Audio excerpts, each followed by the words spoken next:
may not do this, but the chairman, whichever one of you is elected chairman, will start the meeting on time at 6:30. You'll look in your packet, the first thing that you'll see in your packet, you see the election. Mr. William F. Curtis, Director of School, will send the chair for the election of the board chairman, vice chairman, and chairman pro tem. What I've done in your packet, you have method of election of officers. The first regular meeting of September each year, the board shall organize by electing a chairman, a vice chairman. In the event that an officer sent to the board is vacant, the board shall elect a successor to serve the remainder of the officer's term. So there is a chairman and there's a vice chairman, and then over on our other policy, 1.201, you'll see chairman pro tem. And the reason you need a chairman pro tem is you have 5 members, and let's say the chairman was out and the vice chairman was out, you've got to have somebody to chair that meeting. I cannot do that as the director of schools. Only the person elected from this body can be the chairman. So here's what we will do. On Thursday night, I will open the floor for nominations of chairman. You do not have to have a second. Just issue who you would like as chairman, and then I will say any other nominations. Other nominations could be given, and then a motion for nominations to cease, and then we will elect your chairman. We'll do the same thing for the vice chairman and the chairman pro tem. We'll go down through, and yes, they have to be different individuals for each office. So that's the deal. One thing I'm going to do for you too, I was hoping to have it tonight, but we've been incredibly slow in the office maybe the first day of the week. What I want to do, I'm going to run off the policies for you for the section 1 on dealing with the board. And so you will have hard copies of the board of the policies on section 1, which deals with the board. You'll see that in a few minutes when you get down to there. But I'm going to run you hard copies of that off so you can read through those and go through those. So you'll elect a chairman, a vice chairman, and then a chairman pro tem. Once that is done, I will then, oh, by the way, for the first thing I will do is I will recognize our employees of the month. And in your packet, you have, in regard, I'm not going to play hush mouth here, who the individuals are, who the employees of the month. But you can see their accomplishments in that packet, in that email that I did send you, and I did make a copy for your packet, so you can look at that.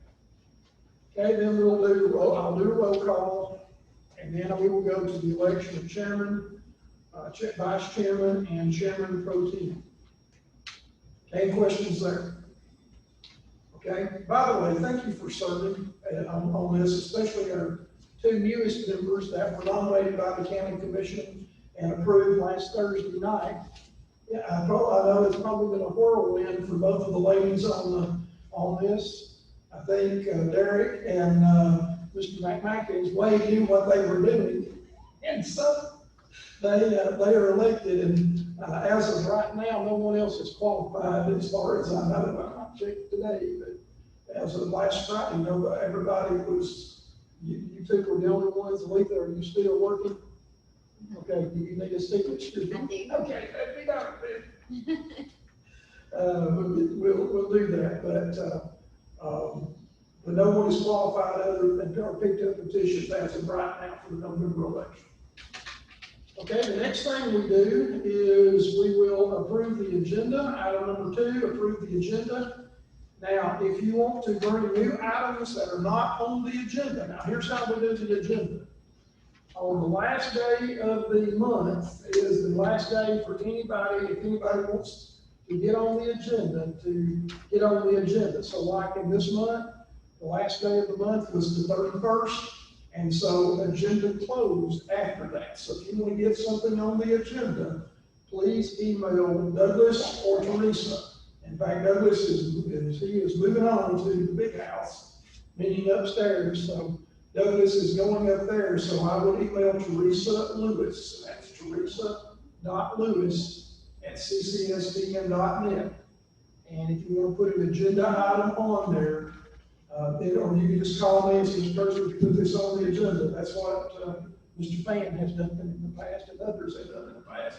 And I put this on the agenda. I said, and here's what happens. Whoever you elect as chairman, sometime that next week, the chairman will get by Friday, usually it's on that Friday, the chairman will get with me and then we set the agenda. If you look there on the duties of the officers that you have there, one of the duties of the officer of chairman is to work with the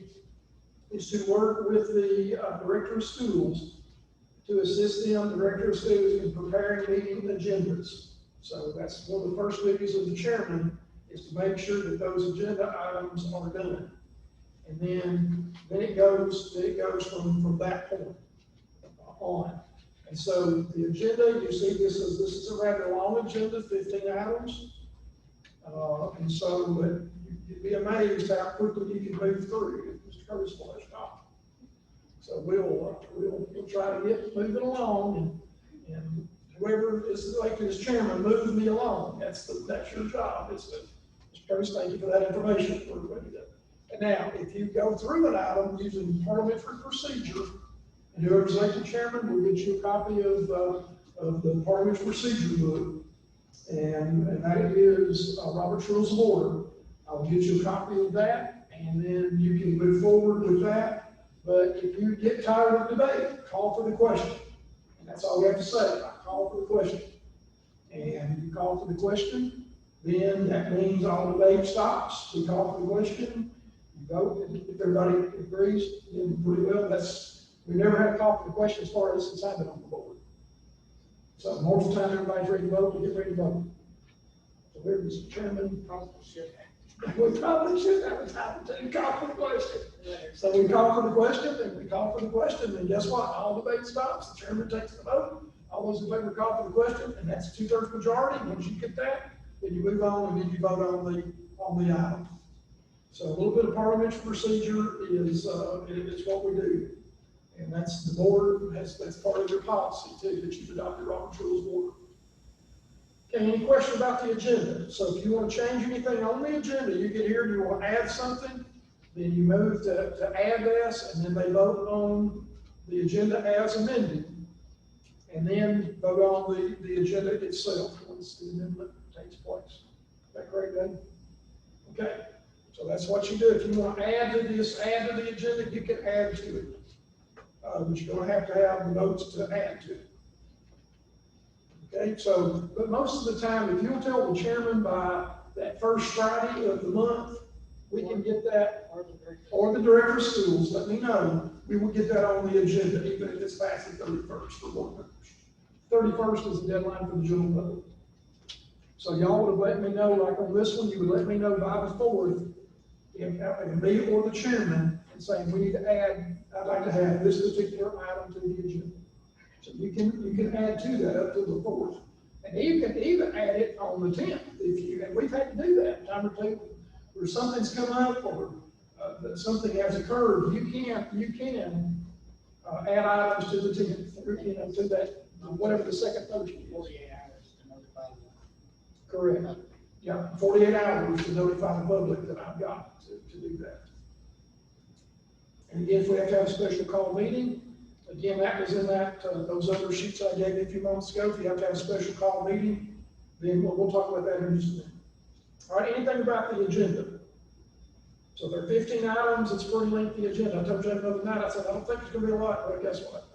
And when I say that, we always have several other items out there and go from there. Any questions about approving the agenda? Okay, we go to item number 3. And that is the consent agenda. Consent agenda are usually routine items that don't need a lot of debate, don't need a lot of discussion. They're just routine. And on this month's, the consent agenda is approve the minutes of the August 13, 2020 and August 18, 2020 meetings of the board. So those items there are the ones where you would approve the minutes. If there's a change to the minutes, and normally I go through the minutes, I will read them, And I will make changes even before Douglas usually prints those out. And that will be Teresa Lewis after probably October meeting. Douglas will not be doing it any longer. So Teresa will do the minutes, and she will take what we do. You can see these are called motion sheets, and these motion sheets are what I do in keeping up as the secretary of the board. I am the secretary by our minutes, by our bylaws. The Board of Education policy puts me as the secretary. Whether I like it or not, I'm the secretary. I can put a designee as the secretary if I need to, but that's why I call the roll. When the chairman tells me to call the roll, I call the roll and I read the motion. This is a motion sheet. It's simply got the date, what item number it is, the date, the motion was made by so-and-so and seconded by so-and-so, and here's the subject. So my subject is the consent agenda, and here is the consent agenda. To approve the consent agenda, A, approve the minutes of the August 13, 2020, and August 18, 2020 meetings of the board, and B, no bus trips. So normally if there's an out-of-state field trip, okay, or an overnight field trip, those are approved during the consent agenda. Now, prom and senior trip is usually approved as a separate item. But on these are consent agenda trips, approve these bus trips to and from. Right now it's pretty easy because no bus trips are going on. So, okay. So my suggestion, look through the minutes. Javen was the chairman at the time. He will sign these. And I apologize for hopefully we'll have the copier fixed. The copier is on the fritz, but that's where we got those black boxes on there. So the copier is due to be worked on here before the meeting. So I'll have that all nice and neat for you. And then Javen usually signs those after the meeting, or whoever the chairman is will sign those after the meeting. Okay, any questions? Because it doesn't go into effect until the minutes are approved. Okay, meaning if you approve a policy, that policy will not go will go into effect the time you do it, but it will not be approved until and sent to TSBA until the minutes are approved. Got somebody want to change something, and that's why they do that. All right, questions about the consent agenda? After something passes, according to Robert's Rules of Order, someone on the winning side can bring it back up, or someone on the losing side cannot. You have to remember that. If there's something you want to change, if you voted yes and it passed, then you can bring it back up. If you voted no and it failed, then you can bring it back up. But if you're on the losing side of it, whichever way it went, then you can't bring it back up. That's called a motion to reconsider. So not too bad for them to faith back into that. Do that.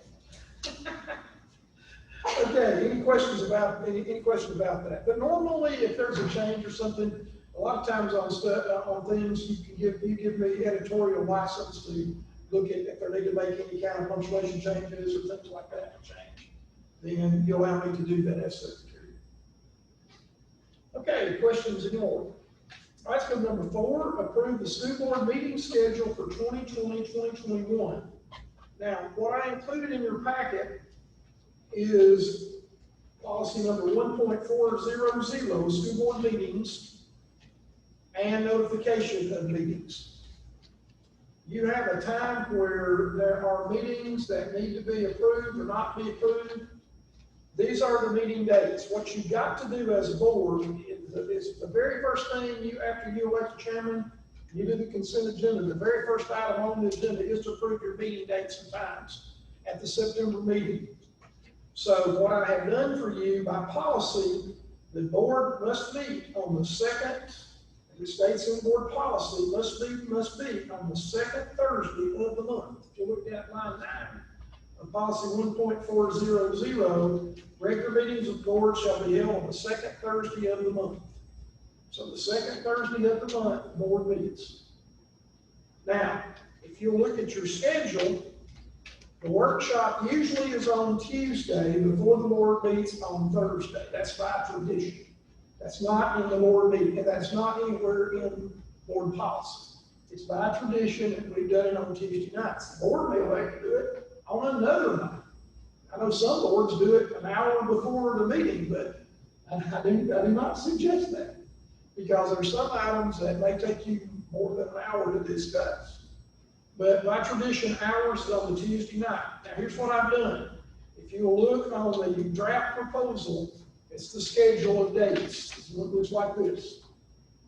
If you look at the schedule of dates, on this, I've already gone ahead and looked and found the second Thursday of the month. And gone through and looked at it. You said, well, October 8th, yeah, it's the second Thursday. I've gone through and quadruple checked them, but please check me again before Thursday night. So we don't have to go back and amend this, but I checked and rechecked, and hopefully I'm correct on those. Now, notice what happens on the workshop date in November and the regular meeting date in November. If you have your calendars, in November, the second Thursday of the month is November the 12th. Well, TSBA, in their infinite wisdom, has scheduled your meeting on November the 12th. And that's that required meeting for you to get credit utilizing the TSBA. We'll talk to Ben about that on Saturday. We'll talk about that in just a minute.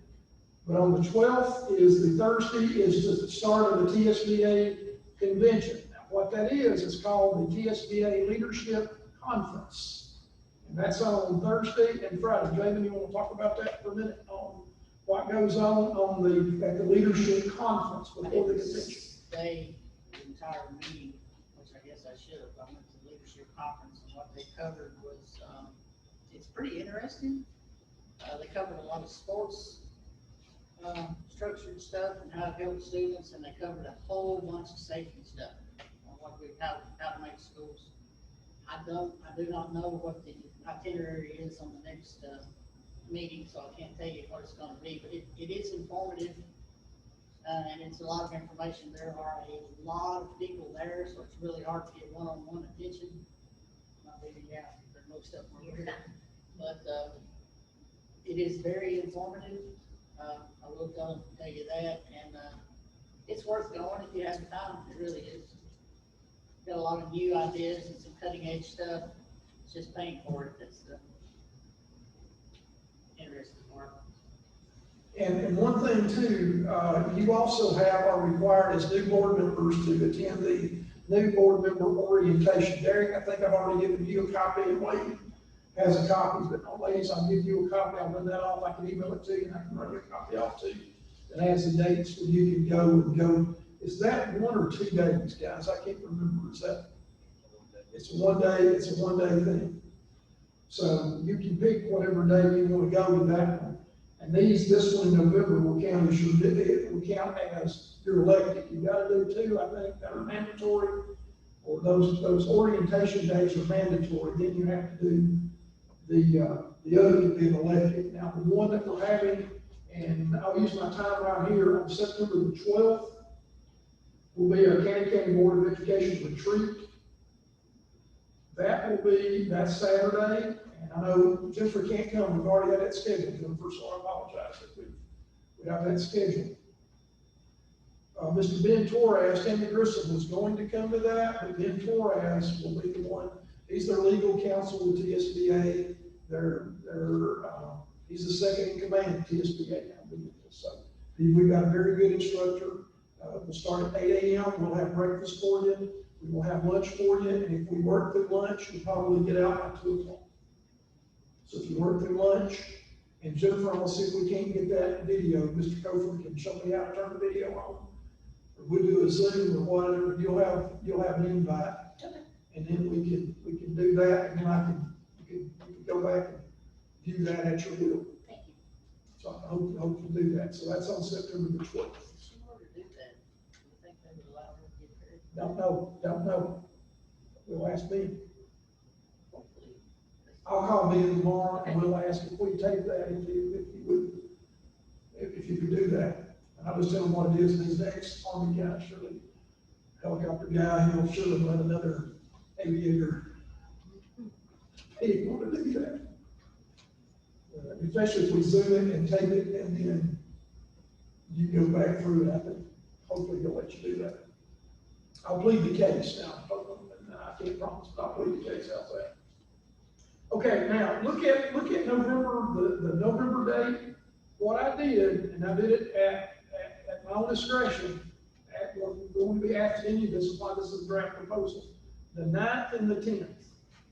The 9th will be the workshop, and the 10th will be the regular meeting day. Now, what we've done before, we've done the workshop before we did the actual meeting. And usually the November agenda is I won't say it, Mr. Fan, but a light agenda, but I'll say that there will be some big deal we'll have to deal with. But the 9th will be the workshop on that Monday night, and then the 10th will be the actual meeting. So that way y'all can go ahead and go to the TSBA on the 12th and the 13th. And if you want to go to the TSBA convention, that's the 14th and the 15th. Right now, it's still on. I hope to ask Ben on the 12th of whether some conventions are meeting. Miss Bonnie's going to one, what is it, Bonnie, next week? That there's, the councilors are still meeting. We moved it last year. We did. Me and Brian. But y'all went on Thursday night, but I didn't get there till Friday. To give credit, you had to be there Thursday evening, Friday morning. Correct. For the classes, so we did move that meeting, that's what I remember. We did, and I looked and see when we moved it, it was the 9th and the 10th, whatever that Monday and Tuesday was last year. So any questions about that? Am I good? Now, notice what happens to the workshops. In December, in January, and February, they move to Monday. Now, you get a free prize here if you can tell me why we move it to Monday. You got it. You win the prize. Derek wins the prize. I don't have the prize right now. You get an E3 math, especially approved. But seriously, that is why we move it to Monday. Because Mr. Fan, in previous years, had a daughter to play basketball, and he had to be here some nights instead of going to her home basketball game. We had 2 or 3 board members when we did that, at the same, Shelley Walker had the same, somebody else. I can't remember who it was. But it was where they could go to those home basketball games. And then in Tuesday, it picks back up, and there's not a glitch on anything Tuesday and Thursday. Normally, the workshops have been at the Board of Education office in the boardroom. It's where the workshops normally take place, but because of COVID, we have moved here. So whoever's elected chairman, that's probably one of the first things you decide, where does the workshops need to be? Does that need to be here, or does it need to be back at the Board of Ed? It is warmer at the Board of Education. Okay, it is warm. All right, any questions about the schedule? If you notice any dates, please let me know. Email me or text me or say, Mr. Curtis, I plan to go on this trip for 500 years and I need to do this or that, and the board will consider that. And then what I will do with those are posted in, I go back through and follow the exact wording on this about notification of meetings. I send it to the press. I send it to the local education association, the president. I send it to the local news media. I have a big poster in the office in multiple locations, and I send a copy to each of the schools who will also have it placed in a prominent location. You doing next school board meeting? Okay, great question. Well, because I have an issue with it. Okay, So I'm asking. great question. If you go back, you can look at electronic attendance of meetings in that policy. Go down on page on number 1.400, school board meetings. Look down there at line 19 through 23. You are allowed to electronically attend, as long as we see you. Okay. As long as we can see you, by whatever means. Mr. Cofer, you might want to say what means we do use. We've been using Zoom recently, but we've used other things in the past too. Seems works the best. But Mr. Cofer would say that's Zoom. And by the way, through September the 29th, you can Zoom. We can still Zoom without these restrictions that you see on page, under electronic attendance in line 18 down through the rest of the deal. But you can't do them all that way. Now, under COVID, you could do them all that way. But when the governor's executive order expires for electronic meetings, then you will not be allowed to do a wall, but if you go back, you revert back to this. But no, on those electronic meetings, a quorum of the board must be physically present. That means a quorum for, you have 5 members. So let me, the government teacher hat comes off for a second, and I put it back on. A quorum is a majority of those members, and you've got to have 3 people present. And we hit it a couple of times, Jacob will tell you, we hit it a couple of times where we barely got 3. So, because of different things that have happened. But we've done the skin, but you can have 3 members and still do business. If you only have 2, now at a workshop, you don't have to have a quorum. So if it's a workshop and you want to Zoom the workshop, we've been Zooming the workshops now, Brian, for how long? Since COVID, right? Since we've been Zooming the workshops and we've been recording them too. So if you need to be at a workshop in Zoom, we've had people phone in once they see the picture, and then they phone in even. And as long as we've seen and identified you, you can phone in if you had to. Okay. But great questions. Okay, I am sorry, but I am apologizing to Miss Bonnie. I said she was being number first. Number 1, Bonnie, I apologize. If y'all don't care, I'd like to move the safety report up. Allow Miss Bonnie to, her husband is having some health issues and she'd like to get home. So Bonnie, I apologize for that if you'll come up. And the safety report, by the way, it was emailed and it is in the back of your packet. It's the very last sheet of your packet. So Bonnie, I'm not making you stay at the very last. Thank you. A couple of things, when we did safety reports at the workshop, because anytime we talk about school safety, we can't address those things in a public meeting. We're on Zoom, and so, I decided to write it, the report, so it's in your packet. Is there any questions on anything that's listed of what we have addressed in August? If there's a question, what we could do, Brian, can we mute the meeting if we had to? It's good, I think. But I think this one's pretty well routine, there's anything. There will be a safety meeting in October. We normally have it in September, but because of the pandemic, it's really important that we bring all partners to the table. And so I'm trying to stretch it out a little bit so that I can get our community responders and everyone to come. We've had good participation in recent years.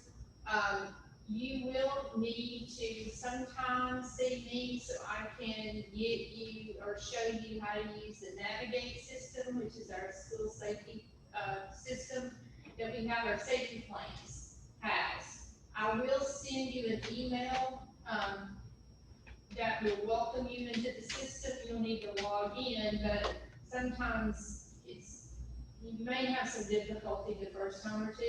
So if you want to just come by sometime, I'll show you really quickly how to do it, or I'll send you the welcome email and you can attempt. We do a district plan, and then from that district plan, all of those drop down into schools, and then they do their own plan. Because when I first started first took this job, the safety director did everything. They did the district plan, they did school planning. But as you know, it's like in a classroom, or as a parent, if you do your kids' homework, they never get what you're trying to get across. So they do their plans from the template that we provide, and now they have ownership. Who's on the safety team, where's the reunification sites, those types of things. So we do trainings all through the year. We just did a training today. I just did new teacher training today on school safety with our new teachers, and it was a good training. So, radios, we're waiting to do the bid for bus radios, money saver, and this time our safety grant was approved just. very quickly. It's just because of the partnerships that we have now with the state. I'll just tell you, Brenda Morris, we bring her in. She is the head of school safety, and she will answer my phone calls on the drop of the hat. And I appreciate that because she's a very busy lady. Brenda was formerly with TEMA and is now with the Department of Education, so those lines of communication are really, really good between TMA and the department. There was one thing I did not add, because I just remembered it. We are ordering COVID supplies monthly through FEMA. The principals all have a link. They order for their individual schools, every teacher, every classroom, every adult in the building has their own personal supplies. And then we order for central office. I have that link. If it was not for Tina, I don't know where we would be at right now, as far as supplies. They have gone above and beyond, and Roy Sullivan has gone above and beyond. He brought supplies today for us, so we're very fortunate to have that, relationship there. So, Roy is the EMA director for Camden yes, County. sorry. He's the EMA director, and he is helping us do these bus radios, because we got a bid that was enormous, about double of what the money that we had. And Roy is, because of his connections and working with us, we're gonna get our bus radios in there for half the price that company had because of Roy. The AED training that's listed, that's actually for all schools. We do that every year, and we're just waiting on Vanderbilt. They come and partner with us, and we're waiting for them to come and schedule the time to do that. So we have already had a training, but this is a training for central office because we have a new AED for central office. All right. And I'm thankful for that. For all of you. Any questions on that? How many of those we have in place? Sir? How many of those we have in place? We have one in every school. Auburn has two because of the gym. State law says an AED must be placed in a gym, the first one. And because they have an auxiliary building, we felt like we needed a device in the building. Because if someone had an event in the school, they would have to run out to the gym to get it. We also have two at the high school, plus an additional one for athletics that we just purchased. And then every other school has one. We were fortunate, we wrote a grant, to get all the schools with AEDs about 3 years ago through the hospital. And then we've been able to use some safety grant money to purchase the others as we go along. We keep, you have to, get batteries every year, the pads have to be replaced, so that's kind of pricey. So we really try to watch our number of devices because our budget. Fort Hays School Health cannot, we cannot use any of that funding for AEDs. I don't know why, but it's just in the law. Talk about the partnership that we got the donation of AEDs. That's right, sorry. The Sheriff's Department in Rutherford County, they had bought a massive amount of AEDs to have an AED in every squad car. They ran into the problem of trying to keep those AEDs current. You can think about how many squad cars they have. So they decided to eliminate some of those AEDs. Very good quality. I talked to a lady out of Georgia who recertifies AEDs, and she said, if you get your hands on those, get them. We took two because of just keeping the batteries and pads. That's all I could afford for us on our budget. So we have those two, and we're getting ready to put those in service. And so I'll get with Nurse Leslie and let her make the determination of where she feels like those need to go. Because she's over all things health, as it comes to nurses and that kind of thing. Is every teacher trained on those? Yes. Or every staff member, or just? Well, we have a team. Okay. And yes, every school, every student goes through AED and CPR training every year. So, You said students too? it's not hands-on, it's that whole. That was gonna be my next question, if any of the students knew how to use them. No. They know where to go, where to get. They don't know what to do with it. No, because we have an emergency team. Okay. That does that. You said athletic. What did you mean by that? Do Well, what? where would that would be? You said you have one for athletic. Athletics, we've had one for a long time that, the athletic trainer takes with them, football field, that type of thing, but we have an additional one because we have multiple sports going on at the same time. So that's why we got the additional. Okay, that's gonna be my question. I just heard a story recently that football players' life was saved by one on football. Yes, sir. Yes, sir. It's, when we go through the training through Project Adam, it's, Miss Angel that does it. It's pretty sobering, the video that she shows. And we do that, all staff, it's just law that you have to go through training every year with all your staff. And also with students, but no, they do not use the AED. They know where it's at and they know what to do. Okay. But an adult would do the AED.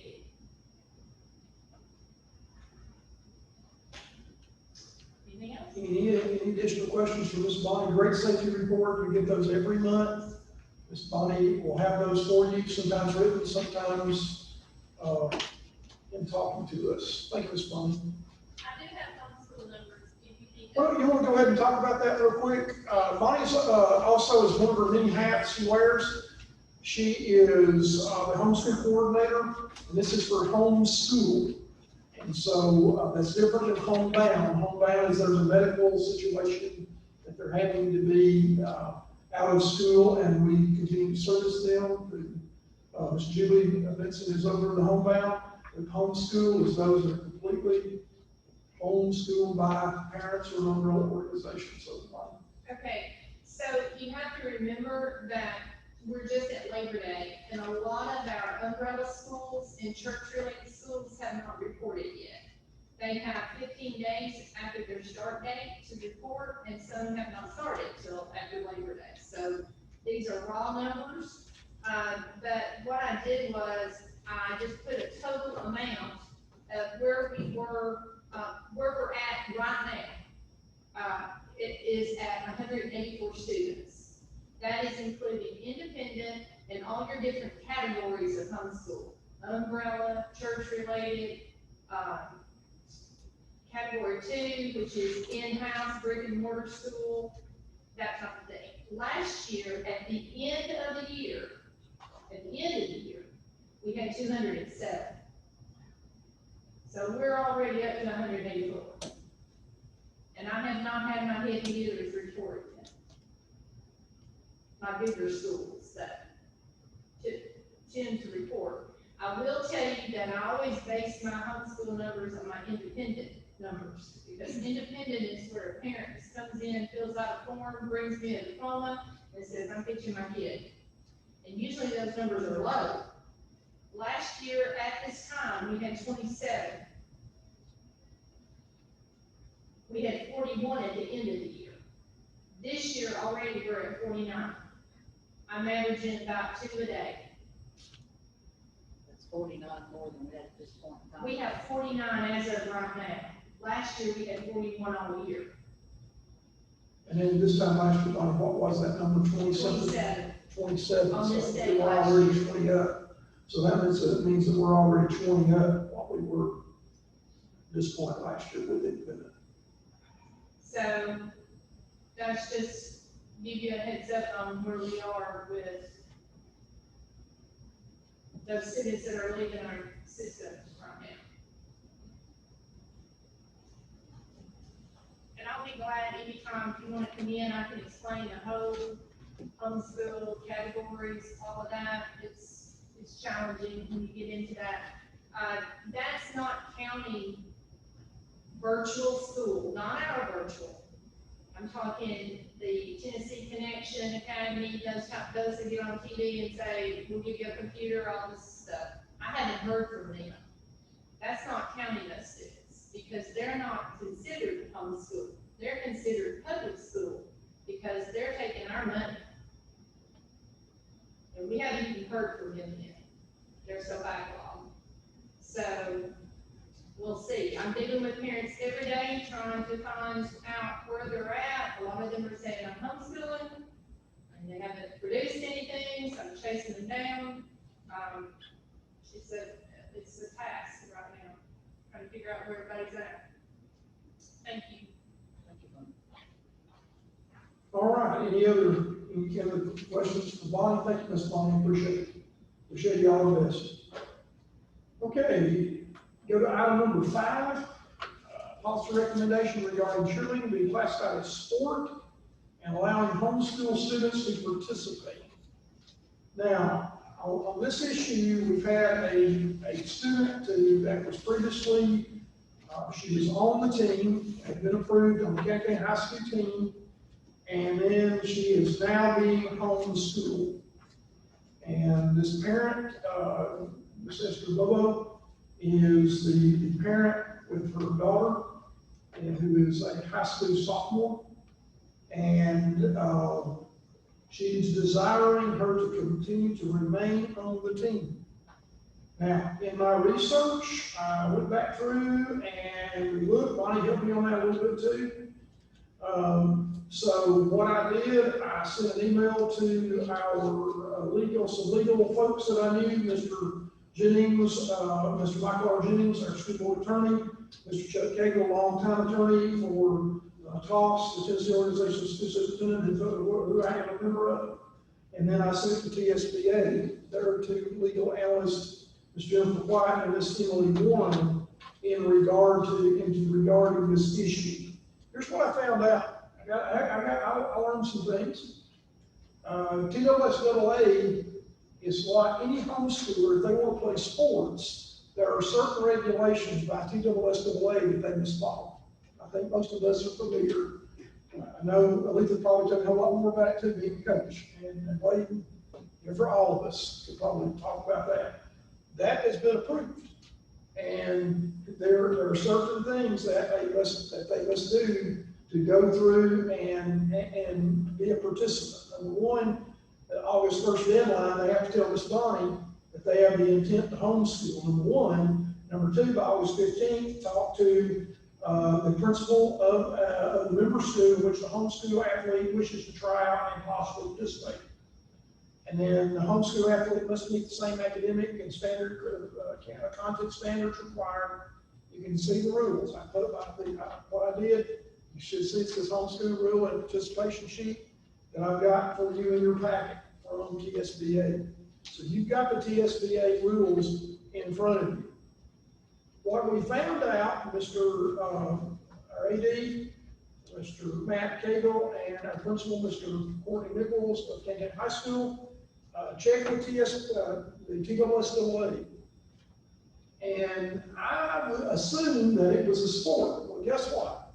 Cheerleading is an activity, quote unquote, not a sport. So that puts us in the same situation as our elementary basketball program. Many years ago, the board went on record to say if a homeschooler who wanted to participate, let's say in elementary basketball or middle school football, or you can name the sport. And the board went on record to say, yes, they can participate with the same rules as TSSAA.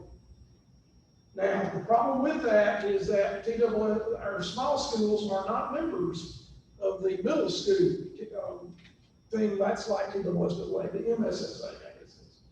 We're not a member of that because we don't have one single school. If we wanted to do that, all 6 elementaries would have to be member paying dues, which would cost them, I don't know, what, $200 and something, I think, is that right? Something like that. So they would have to pay that. Our school said, and then it went up to absorbent amount, large amounts. They said, we don't think we want to do that. And I think it's even more than that, because I think it's 200 and it went up, and then maybe it's 500 or 600 or something now.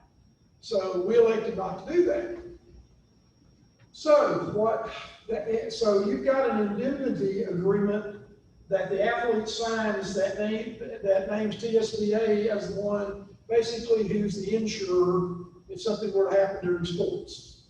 So the previous administration went back through and said, okay, on our middle grade sports programs, whether it's elementary basketball or whatever, then you need to get your own insurance policy. As you usually do that as part of your homeowners, and you can get an additional policy. It's like we did for the elementary grades for homeschool. So we've done that. As far as I know, only Ms. Josie Sear representing principals tonight, and there's probably principals on, Brian, a bunch of principals are probably online. They can probably tell me more about this. But I don't know how many homeschoolers have participated in elementary basketball or, middle grades football, middle grades basketball. But what we've asked them to do, if they're a homeschooler situation, in that situation, is they purchase a separate liability policy, and then they're allowed to participate in middle grades sports. Now, I said all that to say this. In the homeschool situation here, I would strongly suggest, and you've read what the attorney has said there from TSBA, and then I've spoken with Mr. Jennings, our own school attorney, board attorney, and he's recommended the same, saying if you do this, make sure that you do that they have to purchase the $1 million liability policy. Because our insurance will cover, yes, because it's on our property, just like it would anybody on our property. But beyond that, our insurance would not cover that since they're not a student in our schools.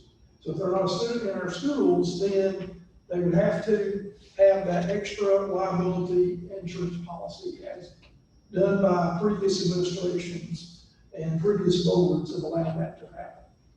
So that would be my recommendation, that to allow homeschool students to participate in cheerleading as a sport per all TSSAA guidelines, including the purchase of an insurance policy identical to the elementary school homeschool athletes for $1 million in coverage. Is what I would suggest as the board, or just not allowed in. It's not a sport, that's correct. It's an activity.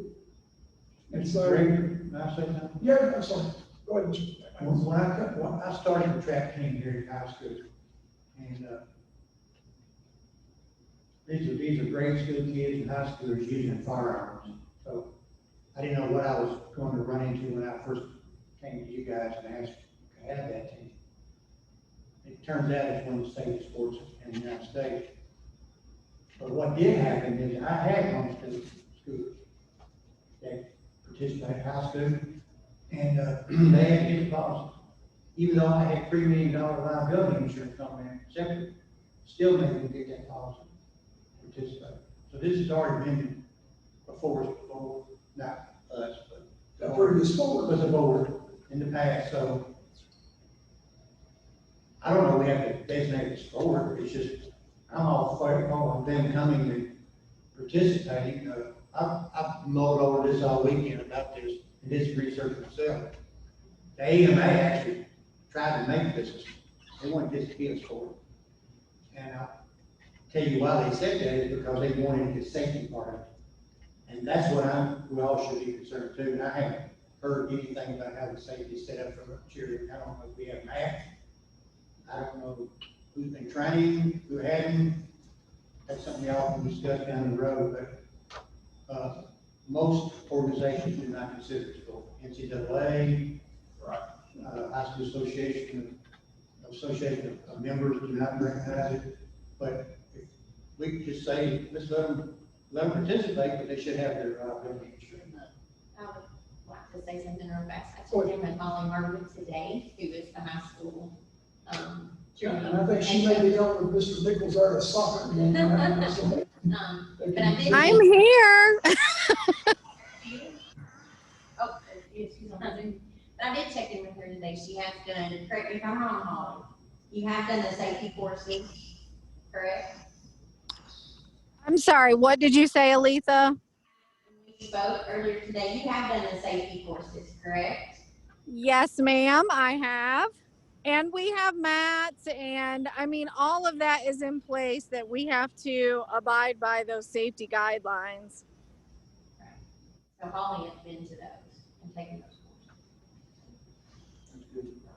Do you think we can get Mr. Jennings to draw a separate contract ensuring that, the insurance is on there, and that if anything Right. happens above what that insurance will cover, then It's covered to something. that's right. Anybody have any objections to that? I'll be glad to have Mr. Jennings draw up a activity, but we could call it in the sport, an activity per TSSAA guidelines. That's our guide. Would that be appropriate for the board? And I'll have Mr. Jennings to see if he can do that between now and Thursday and bring that back to you on Thursday, is that?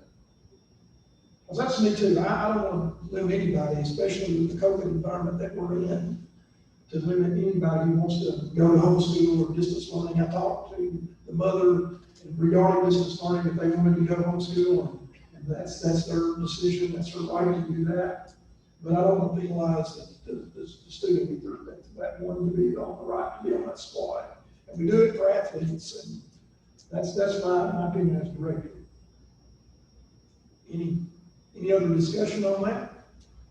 Ms. Holly, anything else that I missed? Ms. Holly, do y'all do the competitions beyond camp in the summer? Do y'all do any kind of competitions otherwise for the girls on the high school team?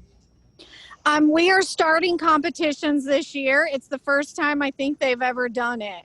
And so there are some through TSSAA, and then there are some that are through like UCA. So there are some that we're looking at going to. And so for TSSAA for competitions, you just have to be a member of the team to be able to participate. So as long as whoever it is approved by the board and by the school, then they can do competitions with us.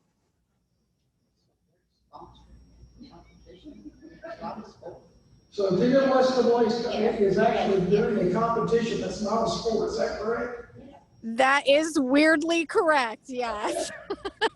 Well, that answered a lot of my questions right there, Ms. Holly. Got two cheer moms. Yes, it is a double-edged sword, and it's a very strange situation.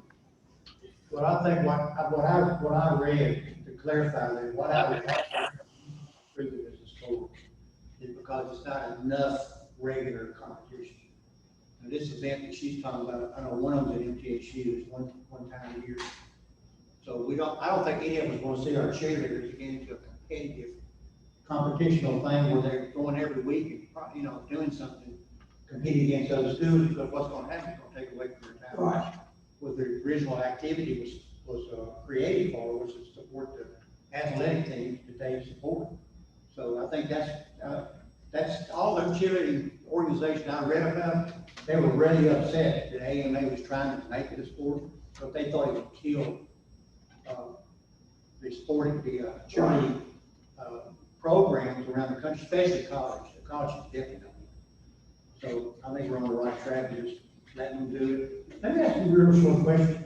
Do we allow homeschoolers to be in other clubs on campus? That has never came up as far as I know of. Some principals may unlike on that. Thank you, Ms. Holly. Let Holly go. I know she's probably cheering on her soccer team. Her and Mr. Nichols are at that event. Thank you. Have a great night. Thank you, Ms. Holly. All right, and so, all right, some principals, elementary principals, and Mr. Nichols, if you would unmic. The question is, have we had any homeschoolers do any other activity like that? So go ahead, if whoever's unmicing there, go ahead. At this time, yes, sir. I've not had anybody to participate in clubs that are homeschoolers. Okay, thank you, Mr. Nichols. From the high school perspective, any elementary principal want to chime in about any other homeschooler coming into your building for a club or something like that? Mr. Curtis, this is Karen King. Correct. I don't think they're approved for clubs. I think that we did not approve them for clubs, but I have had two that came in and played basketball that were homeschoolers and had absolutely no issues with that at all. They were very respectful. They did everything we asked them to do. They were not behavior problems. So I've had a very positive experience with that at Westside. Okay, excellent. Yeah. All right, any other questions? Mr. Curtis, Yes, go this ahead. is Miss Cost. What This is Angela Costi. We do not have any homeschoolers that participate in any of our school basketball or clubs, either one. I do know that 4-H offers homeschoolers an option, but they have to go to the 4-H office and do the homeschool, do the thing at the 4-H office. I do know that for homeschoolers. Okay, any other principal want to chime in? All right, I hope that answers your questions, Mr. McMackins, in regard to school participation. I'm surprised too, because, you know, the floodgate could possibly be coming open for, you know, as Bonnie says, those numbers continue to go up, and they'll say, okay, can I be in this activity or that activity or prom or something else? And, you know, I would hold my ground on that because we are public, we are in public school, and we have a virtual school option now. I don't want to, rain on anybody's parade, but if you're homeschooling, keep them away from COVID. And then you allow them to come into a, you know, a gymnasium or around the open. Right. I think that's kind of a big. It does.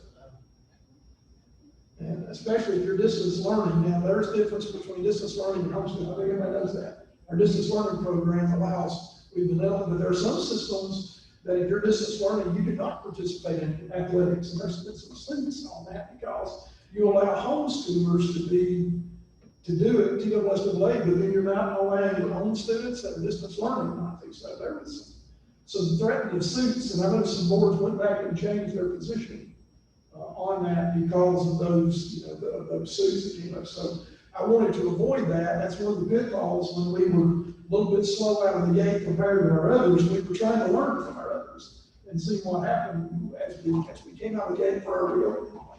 We went back and looked at that diligently. Okay, anything else on item number 5? Okay, item number 6, Ms. Dr. Marsha Melton will address the board concerning a revised report card for first graders, and this was done by first grade teachers, correct, Dr. Melton? That is correct. I have Ms. Josie Sidlam here today. She's representing the first grade teachers. They've been actually working since last year on a new standards-based report card. For those of you that are new, we have a new reading ELA curriculum this year. And once we started looking at curriculum last year and trying to choose the very best one for our Kenny County students, our first grade teachers really realized that they needed to do a little bit of updating on it. And so report cards have to have board approval. I'll go ahead and tell you that our kindergarten teachers, last year we started using a program called ESGI. Let the teachers go in there and report instantly. They would like to continue using that, so we're not making any action on that. We did last year. Second grade through high school use the electronic report card system through Skype. So we used to have a standards-based report card, and when you look at it, probably you see lots of things there, but that can really tell a teacher and the parents exactly where a child is struggling. Excuse me, or where a child has some mastery. So we just went ahead and updated that and the other curriculum areas too at that time and made them reflect our pacing line. Ms. Josie was a very active member of the committee and sort of led that. She leads our PLC groups. She's one of our teacher leaders. Lisa Vickers is sort of our technology person. She put it in this beautiful format that you see. We've had several PLC groups meet, and all first grade teachers have been able to see it. They've been able to provide feedback, and this was the final product coming to you. Okay, questions for Dr. Melton or Ms. Josie? Listen, I just want to know how long it takes to get that, but it wouldn't matter if it was this report card or another one. I always spend too much time. I do, but I'm very thorough. Every report card is a very long note. And I will tell you, some districts that have adopted this new curriculum that we're using, they have done a standards-based report card K through 5. It sort of goes in cycles with districts. Districts either like it or they don't. Excuse me. So this is not unlike, I should have brought you a copy already. Mr. Van on Thursday night, if you'd like, I've already looked at it 2 or 3 times on this our other report This card, it makes looks the very first grade. similar. This is a lot. It is a lot, and some of, I think there might be some areas that are stated maybe, because some of these skills you're not gonna get to every 9 weeks. So that's one thing that we already are aware of as educators. We know what we're gonna be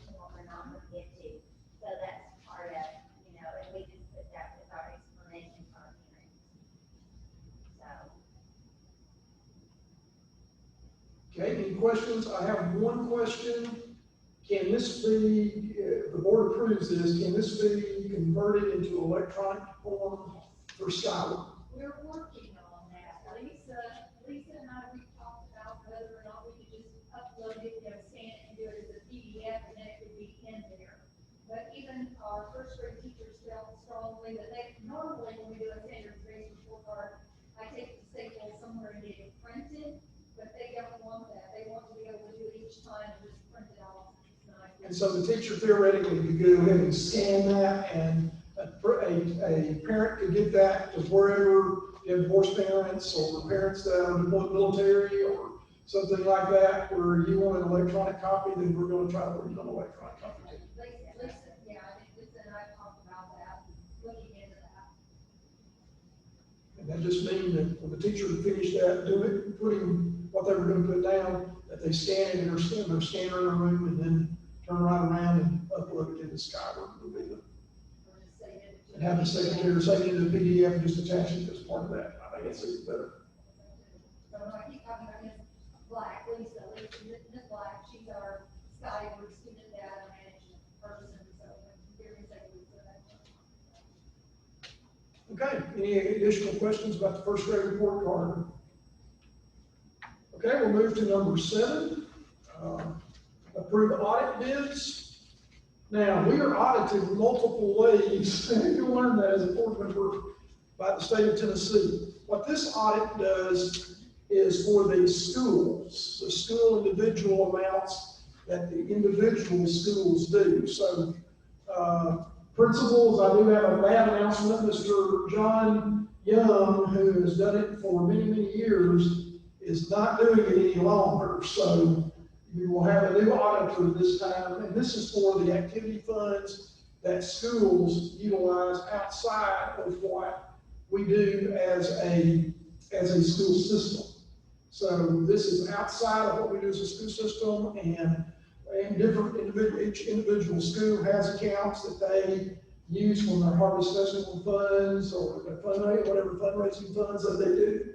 And this is another way to, that the state says that you're going to be audited in your books, and your books are turned in every summer. And then they have a deadline, and those books are turned in, and the auditor goes through that, utilizing the state guidelines for audits, the uniform manual of audits. So teachers, principals, I hope I didn't massacre that too bad. So if you'd like to unmute and if there's any questions about these audit bids. There are 2 audit bids. If you look in Douglas's packet there that he sent you, he sent it to, a bunch of those. This last page is the ones that he sent it to. And we got 2 bids back. One from Matlock Clements, CPA, for $9,000. And Tamara L. Beckman, CPA, for $8,500. Now, the bid for 2019-2020 was $6,500. And Douglas will tell you we didn't budget that. We budgeted that about that same amount. So we will have to get that funding. Should the low bid of $8,500 be approved, we'll have to find $2,000 somewhere else and put in that fund for the audit.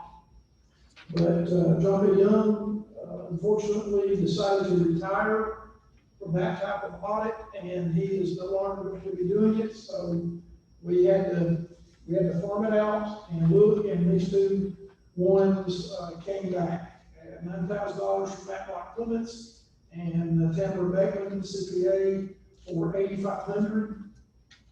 And you can see Tamara Beckman's credentials. She's out of Smithville, and you can see her credentials there. And then Matlock Clements, you can see his letter on the page afterwards in request for his bids and his background. So this covers all the Harvest Festival monies and That's correct. The Uniform State Manual is utilized, going up there, making sure all that is audited and all of those individual school accounts. So probably what we should have said there instead of just audit bids is individual school audit bids. Just like this is for. We got that out last year. Correct, you did, you get a nice, either one, Mr. Clements or Ms. Beckman will do and submit to you a report. And that report also has to be submitted to the Tennessee Department of Education and also the Comptroller's Office. Okay, principals, you may want to Mike and talk about your bid process, your audit process, excuse me. But let's talk about audits, okay? That probably tells you, really, your auditor is your friend when you're trying to, if something goes awry, your auditor is your friend, and you don't want any findings. And in the past, there's not been that huge critical findings that any school has had over the past several years. I used to have to do them when I was a principal, and they're not any fun, but once you get them back and you don't have any findings, you celebrate. Ms. Vincent, I want to say something to your former principal. Those findings you were celebrating. It's definitely, I mean, it's a process, people put everything together, you take it, they go through it, and then they bring the administration in and sit down and go through everything, and then they have a couple questions, but it wasn't a bad experience. So we've been very fortunate the last few years not to have any major findings for the good work. The principals I'm writing on you right now, the good work of the principals not have any findings. So it is meticulous on those, that the uniform code your uniform accounting manual that you have to go by. It is tedious, but it needs to be tedious when you're doing finances. It needs to be tedious. Hey, Mr. Curtis, I have a question. Yes, ma'am, go right ahead. Ms. Melinda, correct? It's Connie Foster. Okay, Connie, sorry, Connie, you said like Melinda there. Go ahead, Connie.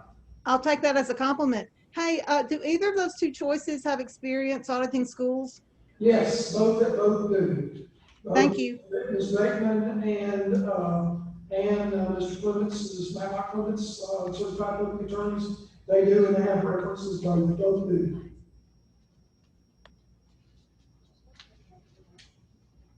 Good question, John.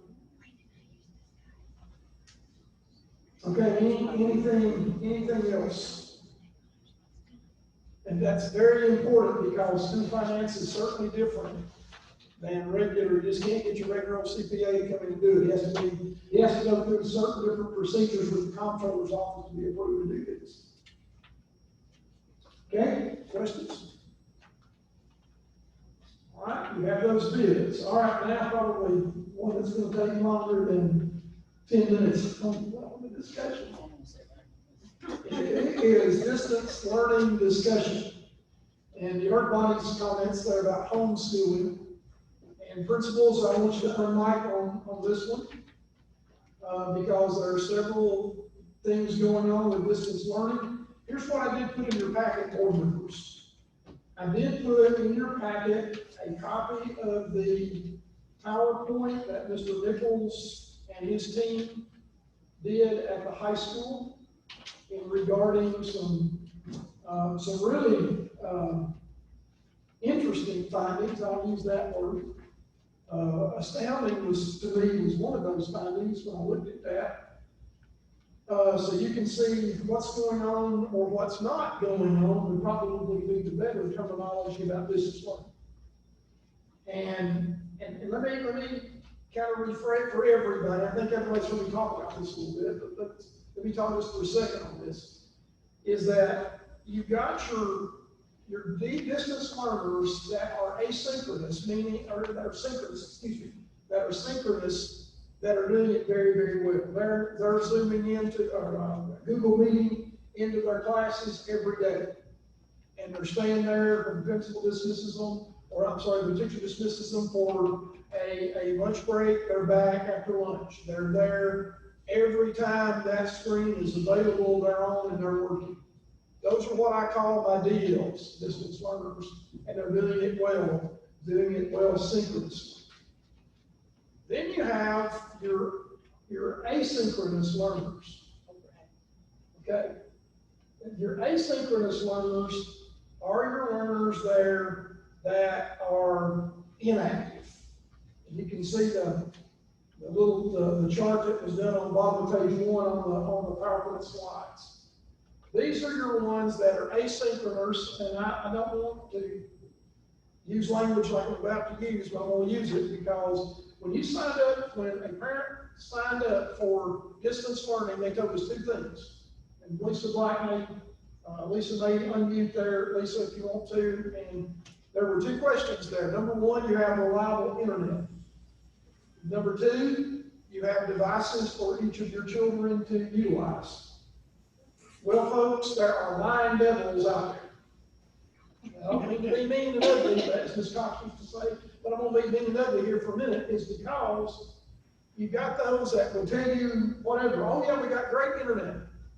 We got great internet, and we've got laptops, so I've got laptops, or I've got a computer for every one of my 6 kids. Wrong. They didn't have devices, and they didn't have reliable internet. Now, what we've done, thank you, Mr. Kofer, what we've done, Mr. Kofer and his team, we received a part of the CARES Act funding that we got. We spent several $1,000s to enable every school, including this one where we're at right now, at Woodbury Grammar. You can pull into the parking lot and get free, reliable internet service. Okay, Brian, you want to talk about that just for a second? We did it. It works. You did it, and you did it within how long did you say, once we got the money? How long did we have it in service from that point? We ordered it in July and it was installed early August. And that's ordering the materials, getting all of that, contracting that out to get those devices installed where it could occur, correct? Right. A lot of the equipment was forecasting lead times of 3 months away. So we were very lucky to get the equipment first of all, and then to get cabling crews out second of all, and then get it configured by ourselves. So a lot came together in a short amount of time. So basically within a couple of weeks, you got everything ordered in line and installed within, I'm trying to help you around here, maybe 3 weeks. I would say 4 weeks. Okay. Start to finish. That's not bad, getting a grant and then having to wait for your money, get your money, and then getting it done. I thought it was incredible work.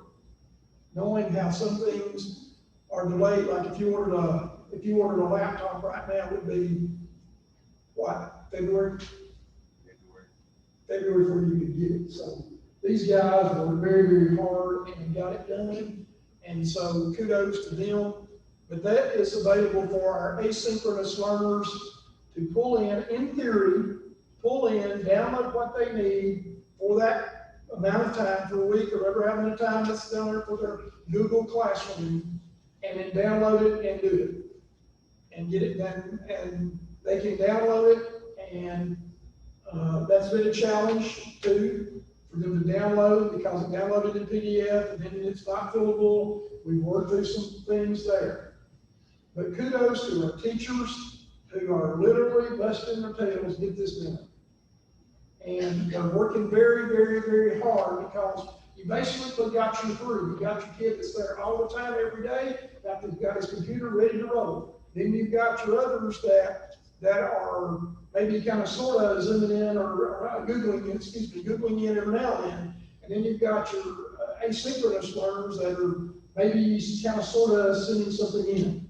Marcia, am I correct in that? Am I correct in that right there? Okay.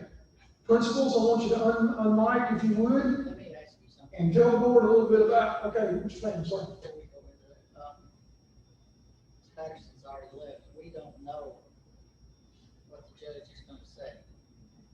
So we really, at this point, have no way of enforcing anything. Am I right or wrong on that? Unfortunately, Mr. Fan, you're partially right and partially not. Okay, here's the deal. The truancy laws are still on the books. And the truancy laws are the truancy laws, that student, if they're not logging into their classes, they're going to be counted absent. Because they're not there. Now, the problem is, well, if you're asynchronous, that becomes the problem. And that is where, Dr. Wilson, help me out here, on assignments turned in. So we have a lag day, 1 day, because they may be working in the county, but anytime they're not logging in a systematic fashion, and we have that in our continuous learning plan, then if they haven't logged in within a certain amount of time, that lag day, that evening, they don't just get to work on it on the weekend or whenever they want to.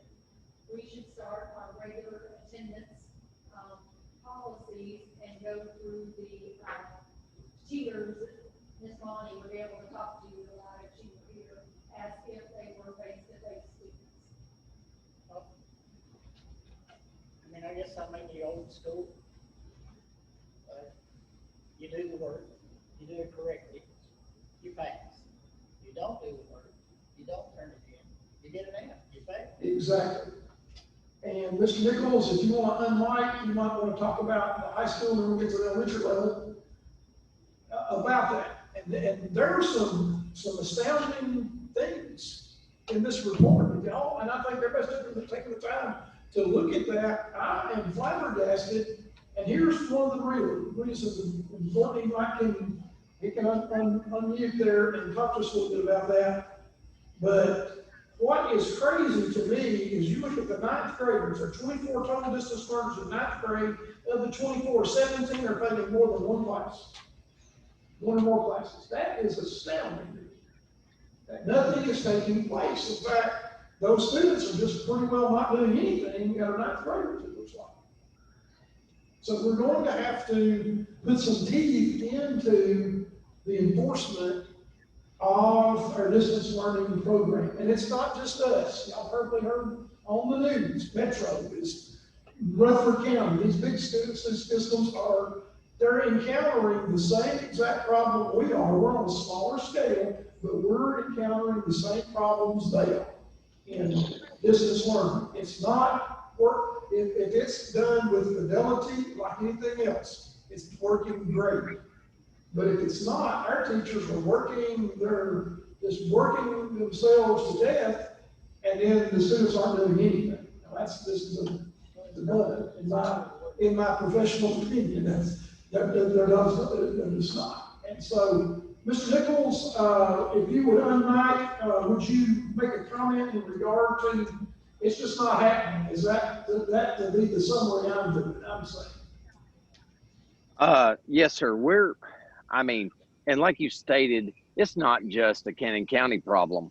This is a, statewide problem. I talked with you earlier, and you said that they were facing the same issue in the Upper Cumberland, all across Upper Cumberland and across the state. It's not just us. So I don't want you to think that the board to think that it's not just our teachers or just our students, but this is alarming, and we have nothing to hold over these students for them not doing this.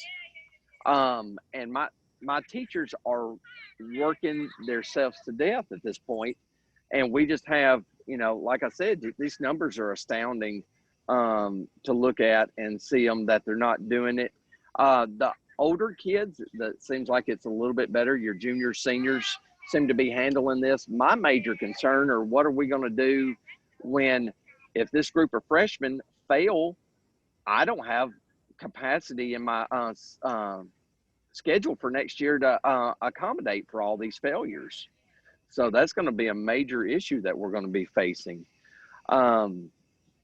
We need something that has teeth in it. I don't know if it's possibly making it to where if you're not passing at the end of this first 9 weeks, you kick them off distance learning and send them back into the school, because obviously they're just not doing the work. I know that when they're not doing work at the high school, we've even gone as far as putting them in academic alternative school, which is a opportunity for them to get caught up on their work. Those are some of the options we've, done.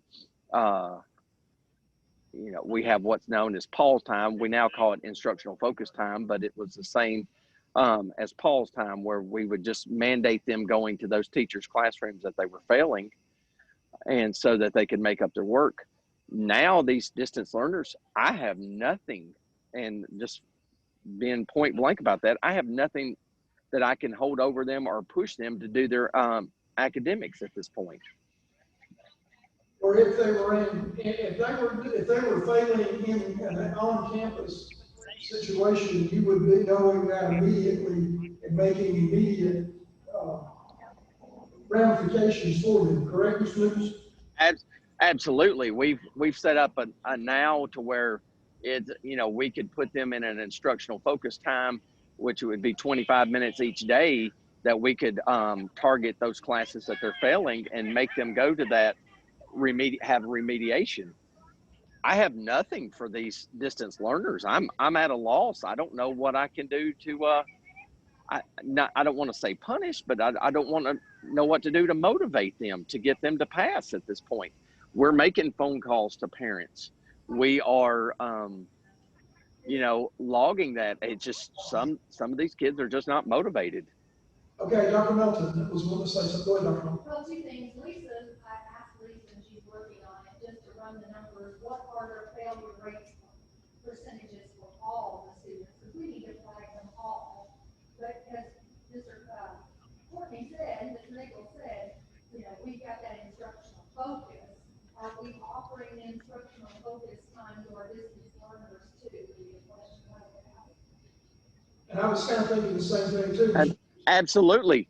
I mean, we have that same instructional focus time that they can spend that 25 minutes getting assistance on that.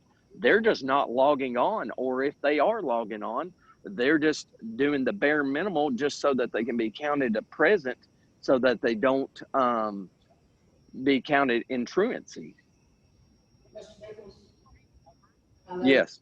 I know you know who a lot of these people are, and I know you can't name them, so I'm not gonna ask you to do that, but what I do wanna ask you to think about, are some of these kids that are failing, if they were in school, would they be passing?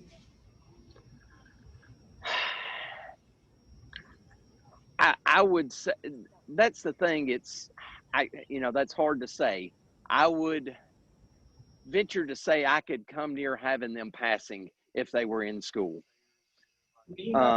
Just go. I'm sorry, could you repeat that? You know who they are, most of the kids. Oh, absolutely. Yes, we've identified them. Are they capable of doing the work if they were at school? Yeah, pretty much. I mean, now, not all the freshmen. Some of these distance learners that are freshmen, I have not had an opportunity to be around yet, but a lot of your older ones, yeah, they would be able to do that. Thank you. Can I ask a quick question? Okay, go ahead, Mr. Dr. Melton, are we keeping them, we know exactly every day how many minutes there are there, not on there? Well, we can. I turned the phone off, then I turned the Wi-Fi off for 2 minutes, so they go out the yard. I was trying to watch Netflix, and they kept Mr. Curtis, can Courtney mute? I can't hear Marcia. Okay, hold on just a second. Marcia to the mic, and hold up, Karen, and I'll let Marcia talk, and then you'll be next. Okay, Dr. Melton. I'm sorry. So Ms. Bonnie would be able to tell you that a little bit more, she's the appendix for the continuous learning plan that we submitted to the State Department takes into account that if they're turning in their work on, and logging into your computer, we can count that as a. See, I thought I don't understand. This was going to be like they're going to be from the school, they're in class, they're seeing the teacher.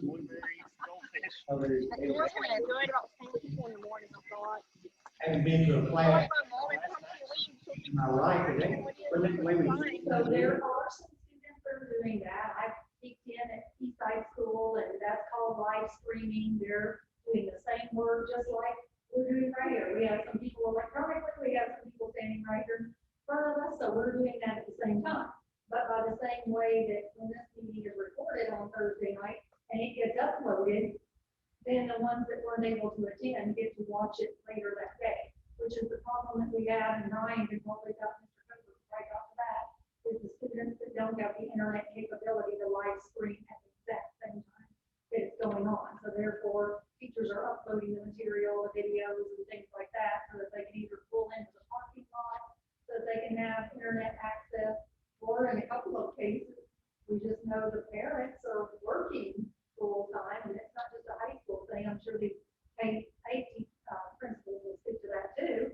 You know, the parents are working all day, a grandparent staying with the child, they don't have internet, so the parents trying to do the work with them. I talked to one parent today, but that's exactly what's going on with them. One reason I brought this up, is if we're going to like hold somebody, accountable, then you've got to be able to document and say, okay, little Susie was not even home yesterday, and she went home the day before, and she's on half a day today, and this is all she's done. But, you know what I'm saying? That goes back to the truancy, which we don't know. Yeah. We don't know what we can and can't do. And we've had some feelers in regard to truancy. Bonnie is working, trying to determine about what kind of teeth we're going to have.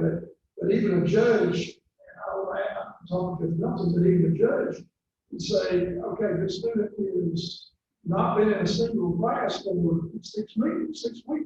Let's say forward to that for a month in, then this student has not been X amount of days, and guess what? They're true, in my estimation, that they're not done anything on distance learning. Then I think they're true. I think a judge would see that. But I can't say that because I said, well, and how judges are, they hear from individual parents. There is a deal. So let's go there. I'll mention this for a second. And okay, I'm sorry. Go ahead, Barry. Mr. Nichols, I've got one question on the charts I've done. Are all the ones that are failing, are they failing because they're not logging on and doing the work? Or are they doing the work and failing the class because they don't have that one-on-one teacher to help them understand it? One of them, I guess my question are all these failing because they're not turning in their work? Or do we have some that are turning in work but are just failing because they're not understanding the curriculum? it's a mixture of both. I can't break that down as far as a percentage, but it's a mixture of both there. I can go back and have my teachers kind of look at this. We can look at this data here and break that down for you a little bit more if you like. And one thing you can see though, here, Mr. Mullins, is look at your inactive versus inactive. That would kind of tell you that if they're inactive, that may not even log it in. And so that could probably help you take those. If you got those 121 total students, 63 have not responded to contact or fail or are failing. So they're just inactive. They're just not doing it. So that can probably help you there. Response, and also, you can look at those active learners. If you look at the chart on the bottom of page 2, there are 24 distance learners in the 9th grade. 17 are failing, they're inactive. They're not even doing it. I think they're saying they're at the high school, but they're really not at the high school. In my estimation. And I agree with what we're saying. I'm just sure. But that's exactly right. They're not doing the work, or they're failing the work that they're getting. Is the quality of the work that they're getting. I think looking at Mr. Nichols, looking at lesson plans and other things that we can monitor this teacher, I think there is available. Where is my going? Get the availability. At least working out in Mr. Nichols and I summarizing that correctly. So you still might go. I'm sorry, I'm driving, so I'm trying to be safe as I'm doing this. So. But no, what Derek as far as saying is that they're just the availability that's out there, but they're just not taking advantage of it, especially those freshmen. Am I saying that right? Because it looks like they're only, that 62% Well, I'm sorry, I'm trying to get back to the math there. And 71% of those freshmen are just not, they're inactive, they're just not even turning in to the Google Meet, is that correct? That is correct. The inactive, they're just not logging on, period. They're just not doing anything. So it's not the quality of the instruction that really is the issue, it is, they're just not doing it. And to put it bluntly, on those ninth graders, and to be, you know, when should you go up, 12th graders are, you get more of them, you at least got 68% of them that are active, and only nine are failing one of the classes, so I think they're taking it more serious than, the 12th graders taking it more seriously than the freshmen. Do we have any idea of this groups of failures don't have internet connection? Do we know what that group, I mean, that number? Mr. Nichols, have y'all done anything at the high school to determine that some of these inactive ones just don't have internet? I know most of them have phones and are doing it and can do it via. From my understanding that when they signed up for this internet agreement or this distance learning, that they all approved that they had internet access. Now, we all know that that's not probably accurate, but from that aspect, I feel like a lot of them do have the internet access. I mean, you can kind of see a lot of these kids are just, it's one or two classes that they're not doing anything. The easy classes, they quote easy, unquote, they're going to do. That's the classes that they are, I guess I want to say, quote unquote, participating in, are the ones that they feel like they can just, I don't want to say breeze through, nothing's just super easy, but just, I guess that they're just not participating in my English and math classes like they need to be. Okay. All right, any additional questions from Mr. Nichols? Okay, thank you. Now we go to the elementary grades. Ms. Karen, you wanted to unmic there for a second. Board members, you will see in your packet an email from Ms. Sabrina Wade, which I think most of y'all got. I did print that out for you. I think it was a very articulated, well email in regard to what's going on in the middle grades and what she does, and gave you a good synopsis of that. But Ms. Karen, go ahead and your comments regarding distance learning at Westside. Well, first of all, I would like to just give a shout out to my teachers who have learned how to do a whole lot in a little bit of time, and they are doing some rock star work with this distance learning as well as in-person learning. So I just have to start by saying that they've learned a whole lot of things that we weren't trained to do in a little bit of time. But we have some of the opposite problems. We did have some students who were not completing work, and we did make some phone calls, and we did discuss some truancy. So whether or not that's going to come to pass, I don't know, but it did get them kicked in gear. So we've got several students who were doing nothing for 3 weeks' time who have magically gotten pretty well caught up. So those phone calls actually helped. We're having some discipline problems. I talked to 2 different teachers today and actually ended up having some neighborhood conversations that I didn't seek, but with some other teachers today.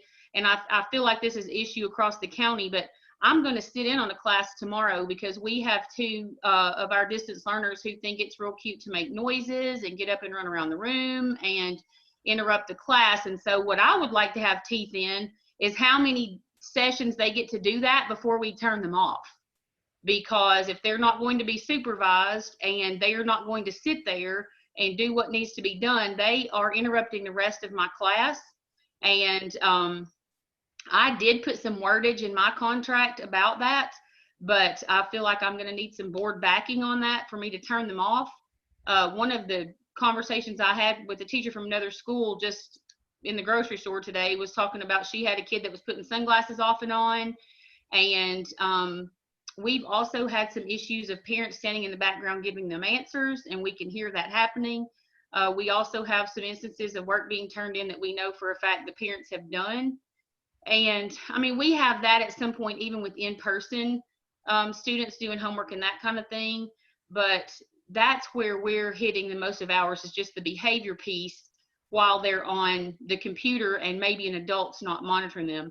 I would also like to say that my teachers, even though they're doing a great job, I had a conversation with one today who is very tired, just trying to teach the in-person and trying to do the distance learning as well, trying to keep up with not every student's turning everything in distance learning at the same time, trying to keep up with who's turned in what. I mean, there's just some things, and I know this is not perfect and it was put on us quickly, but our teachers have embraced this. I've not had one complaint as far as I don't want to do this.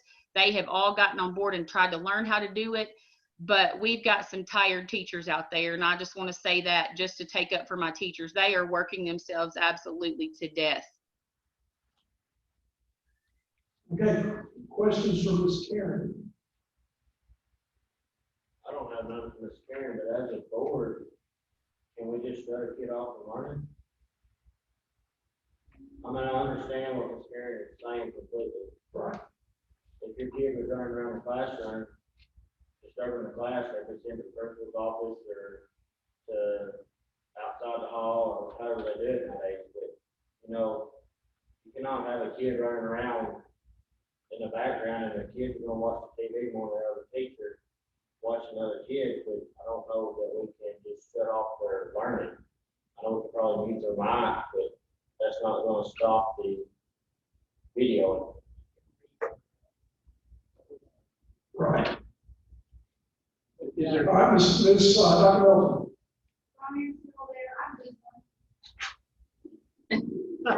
We'll get your microphone down, couple. Brian, will this program that we're going to adopt, that class-wise, will that help us any with that kind of behavior? It's gonna give the teachers the opportunity to monitor the Chromebooks remotely. Well, I know not the behavior things, but they could probably mute, or they could probably turn the video off, or I know that's just one more thing for teachers to have to do, but. Yeah, they'll be able to see the screens of the students, and they'll be able to control what web page the students are viewing, and they can black their screen if they need to. I don't know if mute is part of that program, but there's other ways to mute the students. So the principals may not even know, we talked about this program as part of the technology upgrades that you were going to do, but we are on the 16th. Our tech coaches are going to come in and get training on that program. And then on September 28th, we have an in-service day, and they can roll that out to the other staff. I know that's 3 weeks away, but that's one other tool in our toolbox to help us with monitoring online. And the students screen be blacked out, but they can still see the teacher and hear the teacher, and the teacher can hear them, but no one can see the student. I know in my college class on Zoom, my teacher blacked every one of us out, but we can hear her and talk to her, but she doesn't look at us. Zoom, Jennifer, we're doing Google Meet. I'm sorry, I'm talking over somebody. Hold up, for Karen. Brian's still saying, go ahead, Brian. I'm pretty sure that program can do a blank screen. There's a lot of instances where people can be heard in the background. Oh, yeah, we've all heard that, where the obscenities are being heard in a classroom, from parents in the house, or something else going on in the house that they're hearing, and before they can go to mute that student, it's already reverberating into your classroom, sound system in the classroom. Okay, go ahead, yes. How are we on this? Yes. So our one teachers working on all the smart testing, and the distance learners are being more or less asking them to come in and do it in person, so they're setting up schedule appointment time. The older students will are able to roll that out through the Google Classroom, through the Chromebook. We have had, I've heard from a couple of college have had issues with parents not coming to the appointment, rescheduling appointment, not showing up. It's kind of a school by school thing going on. Overall, though, it's been very encouraging. Otherwise, at home, for different, but overall, it's been really encouraging. I know, an example, I reached out to a teacher with a grammar today where she was having issues with a parent set of time, not show up, set of time, not show up. They're like, oh, we got another alternative. We can just, you can do this assessment with the Chromebook, we'll give you directions to check it, and then, we'll be in school. So, I mean, it's just kind of, we're having to reach out. I talked to, I believe it was, transportation is an issue, or work something out with them, get them at the school for the set time. It's not as widespread, I think, when the principals are experiencing daily, but it has been a robot for us. Oh. Right. They realize how this is setting their learning throughout the year. And it's, some of them not showing up, some of them, you know that the parents are doing it for them, so the kids, they expect it to be in regular class, with regular kids, and can't do that work, so they get no assistance. It's hurting.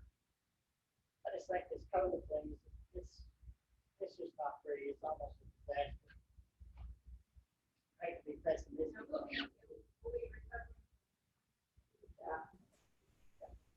Do we have basically a contract with these parents who have decided to do this? Yes, they did a contract, that we approved them to do that. So yes, it is a privilege Do we have any penalty for breaching the contract? to do.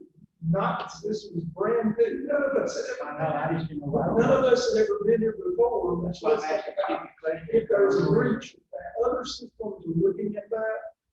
And I'm trying to find out some others within the upper government. I've got a big meeting tomorrow, with the upper government directors. That's one of the questions I've got down to ask. Looks like to me, you said, I don't have internet, you need to come back to school. Because you I violated tried your to contract. you need to come back to school. And that's just my opinion. And then you said they're scared of COVID after that, when you talk to them, they're scared of COVID. Looks like quite a few of those stories, let's hear from other principals, if y'all mind, if y'all don't mind. Principals, go ahead. Ms. Karen, did you want to say something? Can I say one more thing? I just want to piggyback on what Derek said. If I had a student in my in-person classroom that was disrupting class, I would remove them. Even if it was just for a little while, I would remove them from class. So I guess what I'm asking from the board, my contract actually says if they disrupt the learning environment, they may lose the privilege of being an online learner. But I don't have any backing with that right now. That was my contract. I added it to the one Connie had. And because I wanted them to understand, I expect them to behave online exactly the way I expect them to behave at school. So, I mean, even if it's just for that session, I would really like the backing of the board to say we have the right to remove them from distance learning just the same as I have the right to remove them from an in-person class. That's all I'm asking, even if it's for that one session. Okay, Ms. Letha.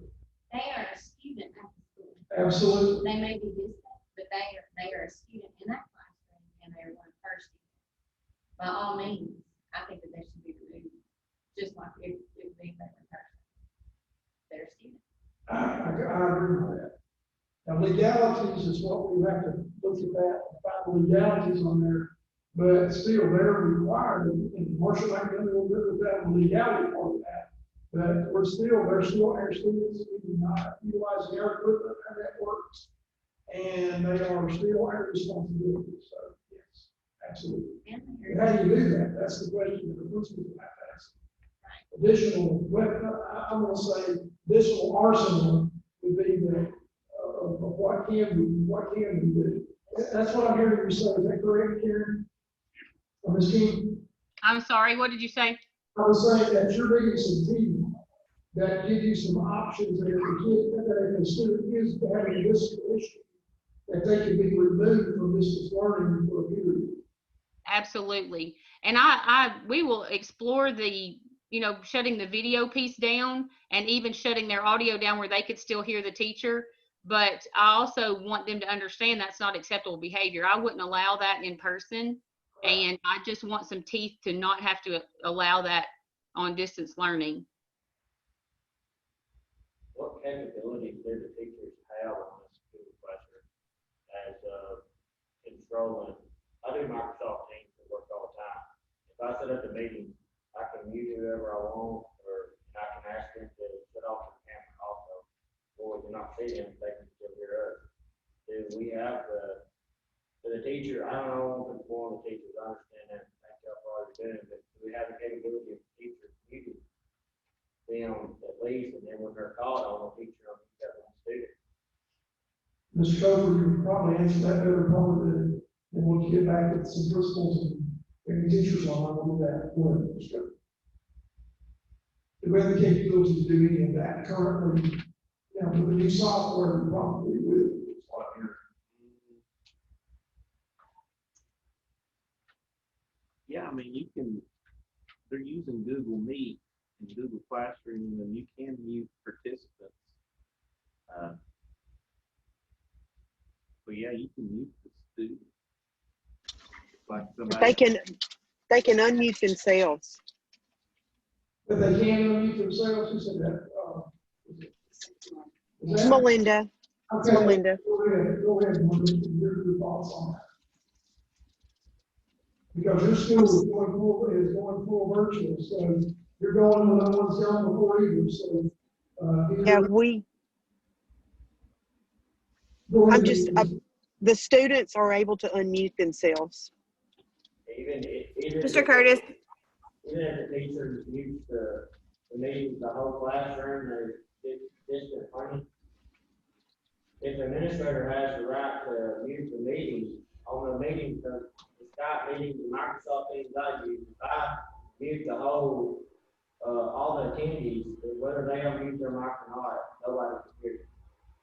So I guess that's what I'm asking, do we have the capability on Google to do that? Do the teachers have the capability to do that?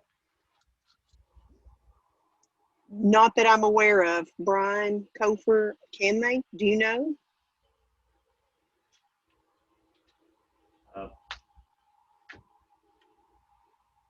I'm not certain. I'm not the one using the software, but I mean, you can mute them, and they may be able to unmute, and you can kick them out. Mr. Curtis, this is Emily Hancock at Woodbury Grammar. Okay, that's exactly what we found. We, as the teacher, was able to mute them, but they could unmute themselves. We could even blink their screen, but with Google Meet, they can still unmute. As a student, they figured out how to unmute themselves. With Zoom, it was different. Zoom, you can mute them and it's good to go. But we're trying to use it all through Google Meets, and that was what we found. Another thing that we did at Woodbury Grammar, which was a little bit different, we had the same issues that Miss Karen's having at Westside with kids in the background just misbehaving. So we gave a teacher a Chromebook and they set it in front of them, specifically staring at them. The issue we had with this is this did not distract the whole class, so that was a good thing. But as a classroom teacher, they're recording their instruction so they can later post it to their Google Classroom for the ones that were not live. If a student unmutes themselves or is making any kind of movement, it goes straight to the speaker talking, which meant that the recording was taken over basically by the student with whatever action or movement or talking they were doing. So when they were posting it to their Google Classroom, it wasn't the teacher teaching anymore, it was the student. That's one thing we found with the behaviors on Google Meets. And just I want to add to what Miss Karen said as well, and everyone knows that our teachers are working extra hard. This has been very, we've been thrown into it. We're just going with this Google Meet, learning Google Classroom, and we're having a lot of technical questions just in the office from parents calling. How do I get on Google Classroom? How do I get on Google Live? And then it's trickling down to the teachers losing instructional time because they're helping the distance learners. I'm just afraid of what's happening to our in-person kids. And not only what's happening to our in-person kids, but what's happening to our teachers. Mine are totally discouraged and burned out, but they're not complaining. They're just doing a lot of crying, not in front of kids, not normally. But I just feel like, and I know that other counties around us, I've talked to other teachers in other counties where they have a day like that's just a distance learning day for every student, and there's no students in the building, and that gives them a day to catch up on all the distance learning. I don't know if that would be an option for us, but I mean, our teachers are struggling right now. So I have additional comments. Thank you, Ms. Warren. Anybody would not? And Mr. Curtis, Yes, go ahead. Connie Foster here.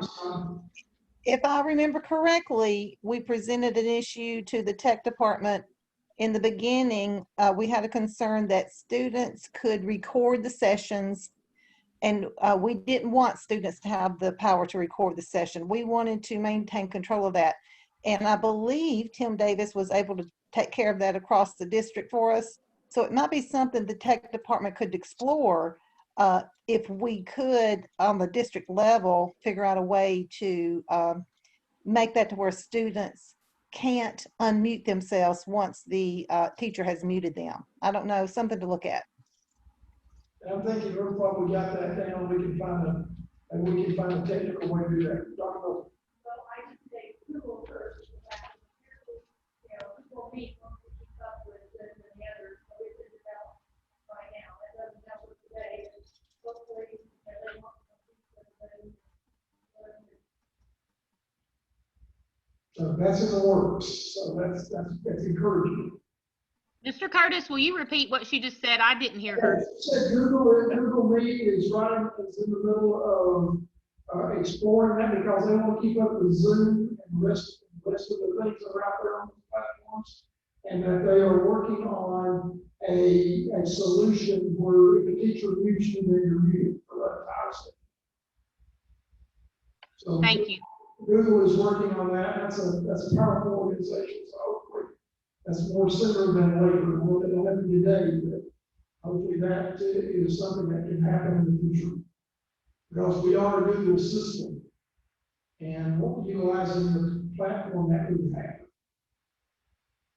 I just want to piggyback, Mr. Curtis, on what Emily just said about our in-person kids. That was a concern I had from one of my teachers today, who was one of my Rockstar teachers, who was in tears today. And she said, I just feel like I'm not doing my in-person kids justice because I'm spending so much time trying to keep these distance learners up, and they are getting a lot of messages throughout the day. And so I've just suggested that they only answer the messages like twice a day, that the parents, for them just to give the parents the expectation that they're not going to answer in real time, because that's taking time away from our in-person kids. And not that they're not all equally important. They are all equally important. It's just much easier to answer a child with your voice than it is to type out a response to something. And our students have also figured out how to chat with each other. So that's something else that we need the tech department to look at, because they are chatting off to the side instead of doing classwork. So that is something, and they have figured out, I don't even know this because I'm not this tech savvy, but somehow they can sync their cell phones with the Google Meet and text each other over the Google Meet. And so we've had to address those issues as well. They're real smart. Absolutely.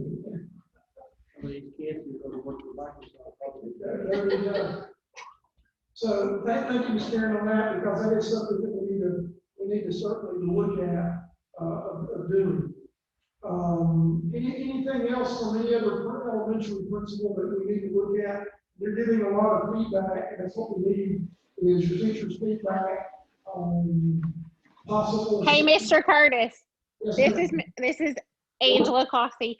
Hey, another thing, we have had all the things that all the other principals had, same thing we have going on at Woodland. But another thing that we run into is that students share the classroom codes with others, and then they change the name, like when they're logging into some name that is not school appropriate, and then it pops up for the whole class to see. This ugly, awful name is trying to join your class. It's not a school appropriate name. So that's something else that's going on. That was an internal issue there. It wasn't somebody external trying to do it. It was something who changed their task or their name that was visible, is that correct? Well, but still, I mean, even if it's like one of our students has shared that, you know, they may just be making a not their student name, changing it to something that's not school appropriate, and then that shows for the rest of the class to see is trying to join your class. And those kind of issues they can be looked at as a discipline issue and be dealt with as a discipline issue. You wouldn't allow it in the classes what's up there. This team are video is that you wouldn't allow a teacher or a parent to come into your school building and interrupt that class time after time after time. So it's the same thing virtually. You don't allow a parent to come in and interrupt your class time after time after time. You have office hours. That's why teachers set up office hours and give them meetings that they can meet with parents during those office hours. So that's the things that we can deal with internally that can assist you, especially with this issue. Like on that one, actually, we can find out exactly which student did that, and that student talk to the parent, say, hey, you're gonna lose this continues, then your student will lose their discipline privilege. Right, and I hope that the new filtering system will allow us to be able to see who it is that is changing their name to the inappropriate school name so that we can stop that. But right now they're logging in like as a student, you know, just like trying to join the class just like a regular student would, and it pops up saying the inappropriate name is trying to join your class, so the teacher denies their request because obviously it's not one of our students. It says it's outside of our network. And she, you know, we just deny that request. However, if maybe with the filtering system, we would actually be able to see where that's coming from. And that can be addressed by our tech guys. But right now, we have no way of knowing where that's coming from. Okay. Mr. Curtis, Ms. Joker's taking notes on that, so we're going to explore that issue. Yes, I've sent all that to him, so. All right. Mr. Curtis, this is Miss Karen one more time. That's just another instance. We're going to have some guidance because you just said, you know, we could lose their right to do distance learning. We need guidance on if and when we can do that, because I would not let a kid write an ugly word on my whiteboard in my classroom either. There would be repercussions for that. So we just need some guidance because, I mean, we can't take recess away from them. I mean, because they're at home, we're very limited on what our discipline procedures are other than turning off their distance learning, which I don't want to do, but at some level that may be a have to for a day or two. Right, but they usually lose that privilege for that particular time. And then if the parent has an objection on that, then the parent will need to be with them when they're doing their distance learning. So I would say if someone needs to be there. The problem is that students are unsupervised. I think that's major hurdles. Principals, would you agree with that? That is a major hurdle that the students all need unsupervised. Yeah, it's mostly my middle grade kids. We're not having any trouble that I've been told about with our younger kids. Miss Josie's there. You might ask her. Well, she has just left. Okay, I'm sorry. But I've not heard anything about the lower grades, about discipline issues with the lower grades, except for some inappropriate language that was used in the background. I have heard that with lower grades. No. No, what I'll try to do is go back and picture a report on some of these issues, and the same thing with principals. We'll be continuing to work through that at our district leadership meetings, and we may have to call some special call meetings that we do and kind of hash this out about, and with our attorney about what legally can we do that. And then if they're not participants, like at the high school, they're not participating, they're not in class. If they're not in a government class, I can relate to that, going back to when I was a government teacher. If they're not in our class, they're not in my class too. And they can be in my class. I've written that down to a kind of panel discussion with the teachers, had some teachers and had principals on that, and principals look for that at some point next week. We'll get together and do a panel discussion via Google Meet, Mr. Comer, and we will do that, get together and hash out some of these issues that you're having, and I'll bring back to the board recommendations in regard to this one and also regarding participation. And by then, I'll ask my colleagues, the other government, that can help assist us and have been doing this a little longer than we have, what they're experiencing and what they're doing too. We'll say that the county do it as fast as we can, but there's no way we're gonna do it Thursday. No, we can't do that Thursday, but we can still do the process as well. Are the students in the classroom, are they on computers as well? With the distant learners? Are they in the same need? Sometimes at times, yes. I didn't know if there was a way possible for teachers not show the distant learners to the classroom or only the teachers possible see them? Or to take some of that distraction away from your classrooms? Then you lose the, kids. Right. It is, I mean, you're counting down if you do take it, you don't count it, that's part of COVID, this whole thing has put us, and just think about this, just everybody listen.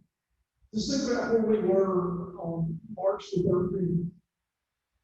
This was not even on our radar screens on March the 13th. I know that seems like an eternity ago, but really it was less than 6 months ago that this was on our screen. I'm saying kudos to our technology folks and to our teachers and principals that we were not one-on-one with down to 6th grade until just recently. That we got down, and that wasn't even on the radar screen at all for the board to get one-on-one down from the high school, which we've been one-on-one with the high school now for several years. But we got now one-on-one down to 6th grade. That was not even, we weren't even thinking about that as a board. We kind of knocked the idea around a couple of times, but that was on the kind of a longer range plan. Now we are running. If we get some of these this other funding, we could technically be down to what, 4th and 5th, as one-on-one as early as Mid-year. Mid-year. Wow, that's crazy, but that's what we're doing. So we're trying to look at some of these issues that normally systems take. And until COVID, virtual learning was basically you had to set up your own school that was virtual. I don't know what they're doing in Wilson, but I think Cookville is what I look at. They had set up their virtual program was a virtual school that they had, first grade teachers, second grade teachers, all the way up, and then set up their virtual program where you were just maybe it was not anything synchronous. And I think the reason we went synchronous is that we knew we had great teachers and making one system totally one school totally virtual, and we're still looking at that with our numbers that we could do some of that that are virtual as we move down the pike. In fact, they got one virtual school or one teacher per grade level that deals with those that are virtual. And that is meaning a Woodbury grammar teacher theoretically can be teaching a short high school or a east side student or a west side student virtually. And that's something that we're going to continue to explore as a part of that. Okay. Anything else? Principals, before I close, anything else as we move on to a couple more issues we can look at before the meeting is adjourned? Principals, any other comments? Okay. Go ahead, Ms. Jennifer. My question is, do the distant learners have the same, do they have to turn their work and stuff in the same time deadline as the students that are in person? And if they don't, why not? Mr. Curtis, I can speak to that, or Jennifer, if you can hear me. This is Karen. Can you hear me? Yeah, we have a day lag time. So if it's due, like the regular in-person kids do it on Tuesday, there would be a lag time of Wednesday, and it would be expected to be turned in by Thursday morning. That is for our kids that may be asynchronous, or for whatever reason, they may have a question for the teacher that doesn't get answered right away. That gives them time if they have to come to a parking lot at nighttime and watch the recordings and download the work that needs to be done. Maybe they have to download it, then they go home and do it, and then they have to turn it back in because it has to be scanned. A lot of it does. So we give them a day's lag time, and I think Marcia may have spoke to that earlier. And some of my teachers have been giving them a little bit of extra time, so they might not even check for it till like Thursday afternoon. But there's definitely a day lag time for the kids that are distance learning as opposed to the kids that are in person. Thank you. I've been reminded in regard to Mr. Curtis. Hold on just a second. I've been reminded that TSBA will have some guidelines to what mentoring is at on Saturday.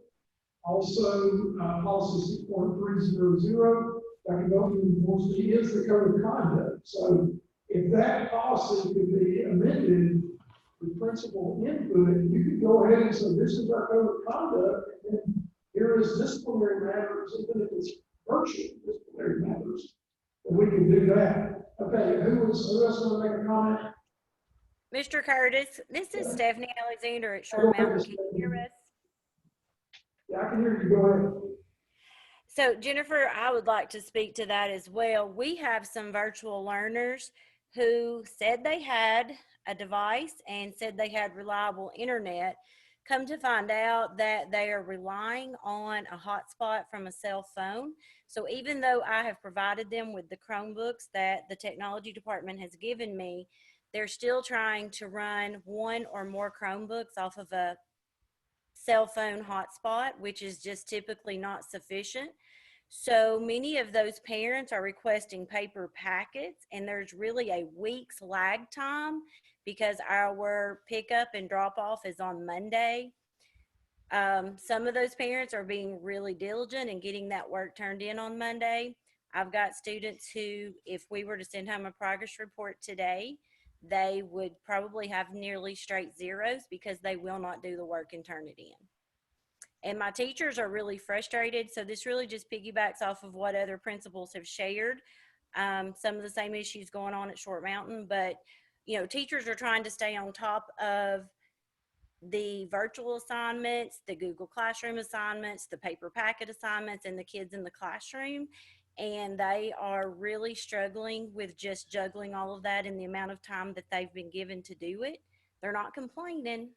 They are working really hard, but I'm very concerned about the teachers and the effect that it is having on them mentally and emotionally and physically. Thank you, Ms. Alexander. Appreciate that response. And particularly morale, you know, is going to, as we go further in this, morale will get lower, and we're going to need to be addressing that. All right, I think can we have a break, or Mr. Chairman, or I'm sorry, I was going to say Mr. Chairman, I'm Chairman. Is everybody okay? Y'all want to press on? Want to press on? Okay, all right, thank you, principals, and like I say, there's more to come on this, and we've got a lot of issues we're going to try to work out. In the morning, I'll be on with the Upper Cumberland directors, and I will be talking with them explicitly in regard to distance learning. Because we're doing the same thing. Y'all have to drive to Cookville every time we have a meeting. We're doing it on Zoom or on Google Meet. In fact, it's what we're doing it on. So that's saving you mileage and saving you county mileage and traveling there. So that is a positive. There are some positives with all this negative. There are a few some positives. Okay, we'll move on to looking at approving the copy release proposals. We go from very, what you think something not important, but you can see we're having trouble with our copy anyway, so the copy release is running out. And if we see we have two proposals there for a copy lease. One is Canon. The vendor is Canon Solutions America. You can probably see the ones that come like this. We want it. Canon Solutions America is $104.36 a month. Xerox Corporation is, which we currently have, is $252.14 a month. And then MTR Inc., which is Kyocera, is $1,023 a month is their proposals. And you can see the rest of the black and white, the copper color. Mainly I want you to look at is the next to last column. And that is the average monthly charge. All those other columns have to do with price per black and white copy, price per color copy. The the average volume that we've been turning out at the central office, and the average volume of black and white and volume color. The next line is the one that really is the keeper in all this, and that's the average monthly charge. It's going to be approximately, for the can, $634.89. And Xerox is $879.94. MTR, Color Zero is $1,298.60. So, I think you probably know the one which I'd like to have. Mr. Coker, any differences? Can we do everything as Xerox is trying to do with our networking and scanning and all of that? You look at those specs. I looked at the specs, it's just slightly below, like 10 pages per minute on speed. But it's hard to justify the cost difference. So probably the best route that you can. So my recommendation, as director, would be to go with the Canon bid first of all. Would be my recommendation. Okay, any additional stuff on the copy list proposals? Let's go to item number 10, policy revisions. Now, as part of the Tennessee School Boards Association, we pay for legal assistance with our policies. And what happens, TSBA's lawyers, Ms. Jennifer White and Ms. Emily Warren, go through our policies, and because state law is changing and federal law is changing, that means we have to change our own policies because of state and federal laws. So what happened is 6.305, notice we passed it in July. If you look at just any of these, and let's just go down the list, 6.305, you see I put a summary for you in large letters. So you've got a summary page that says 16 meeting policy 6.305 changes recommended. As policy 6.305, it contains discrimination, harassment procedures that conflict now with 6.304. As well as 6.3041. And they said, I'm attaching, this is Jennifer White, I'm attaching a model policy. Our version of 6.305 is working against the focuses on responding to general student complaints rather than creating a formal grievance process, which we've already got in 6.304. And on top of everything, not only did some state laws change, but there were major changes in Title IX. And I'll be glad to talk to you off the record about it regarding Title IX. But Dr. Belton is our Title IX coordinator, and used to think Title IX was nothing more than dealing with gender issues in sports or gender equity issues. Now it deals with bullying, it deals with sexual harassment, it deals with mud things. So we've had to, TSBA has earned their money by having to go back and redo these policies. So 6.305, you can see the current policy, and then what the SBA recommends, we change it. So the current policy has the current on it, and then it says remove, and then you have when you say, well, what about this concerns, grievances, complaints, and grievances? They are looked at in another section, another policy. So that's 6.305. You see the proposed new. I left it at 5 days on the TSBA recommendation, which is blank on in our current policy, it's 5 days. That the printed form is available at the school office in 2 days. The appeal will be decided confidentially and promptly, preferably within 5 school days. So principals have that to do. If the principal does not make a decision in 5 school days, parents or guardians may appeal by contacting the school or his designee. That's 6.305. 6.316 is another one that deals with suspension, expulsion, and remand. Again, you see our current policy that was just adopted in July, where TSBA went look at that again and saying, okay, here's what state law is saying now. Here's what you used to do, and here's now what you can do. You can see Ms. Warren, this is Emily Warren, wrote this from TSBA. Therefore, the updated version of section takes down 913 goes on 15 and this is the same. The as well. Additionally, I would recommend deleting lines 14 to 34 and adding lines 14 to 15, which are from the new policy.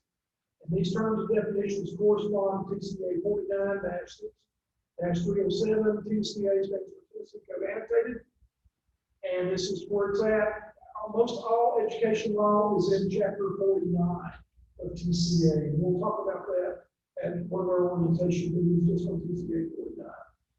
And relate to how the absence is coded. This is different from the ways that statutes deal with student discipline and is more focused on school funding. And she has attached what they recommend for suspension. And then expulsion is looked at totally different now in another policy. So that's a recommendation on 6.316. Okay, 6.319 is the updated policy states an alternative school program. State law recently, in the last legislative session, changed on alternative school. So you can look at these, the policies in state law, the alternative schools and operations students have been suspended more than 10 days or expelled. If staff and space are available, additional policy speaks for instances when due violation of the policies of schools found to be extended in an alternative school. However, state law is providing clarity around this issue, and any new disciplinary offense committed shall not constitute an extension or original suspension or expulsion, but a new one. So, for those reasons, she recommends that the board adopt a version of the model policy that puts in alignment with state law. So again, that's why we pay TSBA to do this, is that your director probably does not have the time to go back and research state law about any of these changes that the state does. I probably pay TSBA to do it. So you can see that. One thing that we would do there, it says IG night school. We do not have night school or any other programs to do that in school suspension. So that would be what would be in the box. So if the district maintains both an alternative school and a program, we adopt both definitions, which we do. So because of the elementary grades, we do in-school suspension at those schools, and then if they're related to alternative school from 7th grade up. Okay, and then finally 4.601, excuse me, 4.601. We've not done 6 weeks grading in a long time. I don't know how this has got by us for so long, but that needs to be changed from every 6 weeks to every 9 weeks. During that, and Marshall, that was changed from 05, I think, to 509. And in 09, this policy was issued back in the day. So we've not done 6 weeks grading periods in, I don't know, a long time. So that one just changes that from 6 weeks to 9 weeks from that one. Okay, you can see Jennifer White, I added her email there. And basically what I did was to take at each one of those policies and did what Jennifer and Emily wanted. Emily has put that. And normally what I would do in a board meeting, like in a board meeting setting, is to adopt the policies of amendment or a motion to revise policy, taking organization policy 6.305, 6.316, 6.319, and 4.601 as recommended by TSBA. So you cover yourself that legally that these are the recommendations of TSBA. So your dues are very, very well spent on those policies in doing those. Any questions in regard to those policies? And your policies are your guides. So, board members, I will repeat that multiple times. The policy is your bylaws. It's what you go by. It's, if you don't make this stuff up, this is what you have adopted over boards previously that you have adopted. Okay, any questions there? Okay, now number 11 is approved review of board policies. What you do, if you look at board policy, any board policy you want to, you will see that it is reviewed annually in a certain date. So you go back into those policies I just had out, it says annually review this policy in, like example, 6.305, you review it annually in March. We have a schedule that has been adopted by the board and by previous boards to look at these. Your first section that you're going to be reviewing on Thursday night, and say that you reviewed this, is section 1. So here's what I'm going to do for you. You can go to our website at ccsdn.net and go to that second tab and do with the board, and it goes down about 4 or 5 down, it's policies. These are where all these policies can be found for anybody. Here's what I'm going to do for you. I'm going to have our secretarial staff and get the copier fixed and make you copies of section 1. And section 1 hardly ever changes. And so section 1 has to do with your responsibilities as board members, your code of ethics, your membership, your involvement, your new member orientation.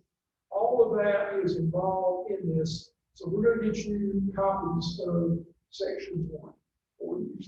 If we did every policy, it would literally be this city. So in our modern age and modern times, we don't have to do that now. I just keep going. I still got it somewhere. When I was principal, we would keep a copy of the board's policy where we had it. Now, then they put the CDs, and now it's online. So Brian, thank you. TSBA also does that. Brian just puts the link on there. Brian's team does. They put the link on there where you can go to it anytime you want to. So that's done by again, your TSBA dues that you pay. That is paid for by that program that you do with TSBA. And this is hosted by them. All we do is provide it. And they revise it all. I let their lawyers handle it. And that's the best way to do that, in my opinion. Other boards have done it over the last period of years. But what we will say in this particular time, that we went back and we looked through this. We're going to be looking through that anyway. So you're just saying that you've reviewed this. And if you find something like we did with the 6 to 9 weeks, then you recommend for changes and put that on the agenda for the change. So you can go through these and look for these and say, well, this is something I'd like to change. You have to watch that legally. Certain things can be changed and certain things can't be changed. That'd be my advice. A lot of attorneys that I would tell you what our school attorney would say. That watch what you change. Make sure that's why we send it for TSBA to go to change. Jacob, I think you need to say something.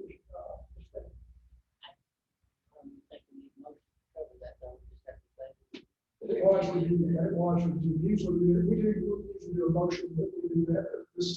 We have reviewed this. Everybody said yes, we reviewed. And I will give you a schedule. I'll have that for you. I'll make myself a note. I'll have the schedule for you for the entire. I think I've got that on already for you already. That just tells you which months we review certain things like the fiscal stuff. Number 2, we review that in January when you start your fiscal, start thinking about budget. We do that in January. And you review that because you're going to do it anyway. And students are a certain time, all of them, that you see that on the website. So any questions about the review? Safety report was already done. Director's comments, I think you've heard me talk a lot tonight, more than I normally talk, because I'm the chairman. I'm the chairman. It's the one doing it. So,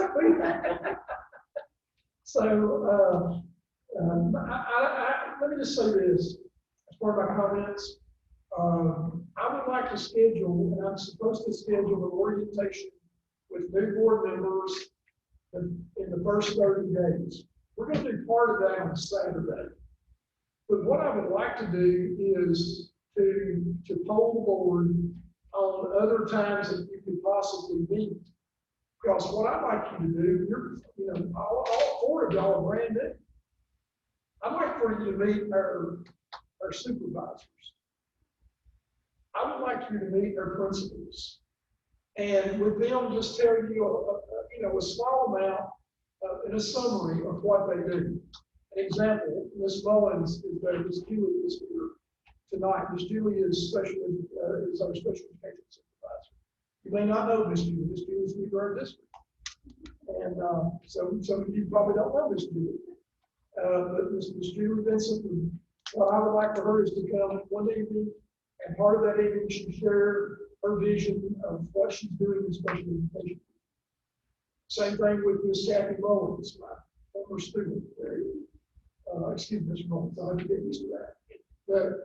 But Ms. Mullins is doing incredible work with our Title I, our federal program, all of our federal programs, and she's also on the pre-K.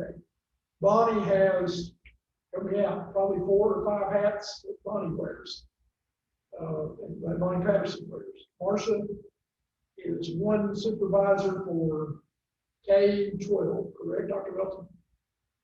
So she's doing the work of a lot of folks. In some systems, they got 2 or 3 supervisors that do what she does, and dividing it up. Some high school, some middle grades, and some lower grades. Marcia lives in a really small school system that everybody wears multiple hats. Lisa Black, who's online tonight, she does 3 things. She is transportation. She's a supervisor transportation. She is our data person who does Skyward. She's our intake person. And she also does ESP, or after school program. Take a day to do all that. Well, that's what we would like to take some 3 days, some evenings to do that. 3 days, double track. So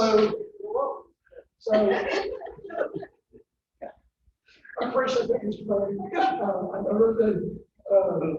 So that's where, as the chairman was real again, said, that's not more than 2 minutes, whatever.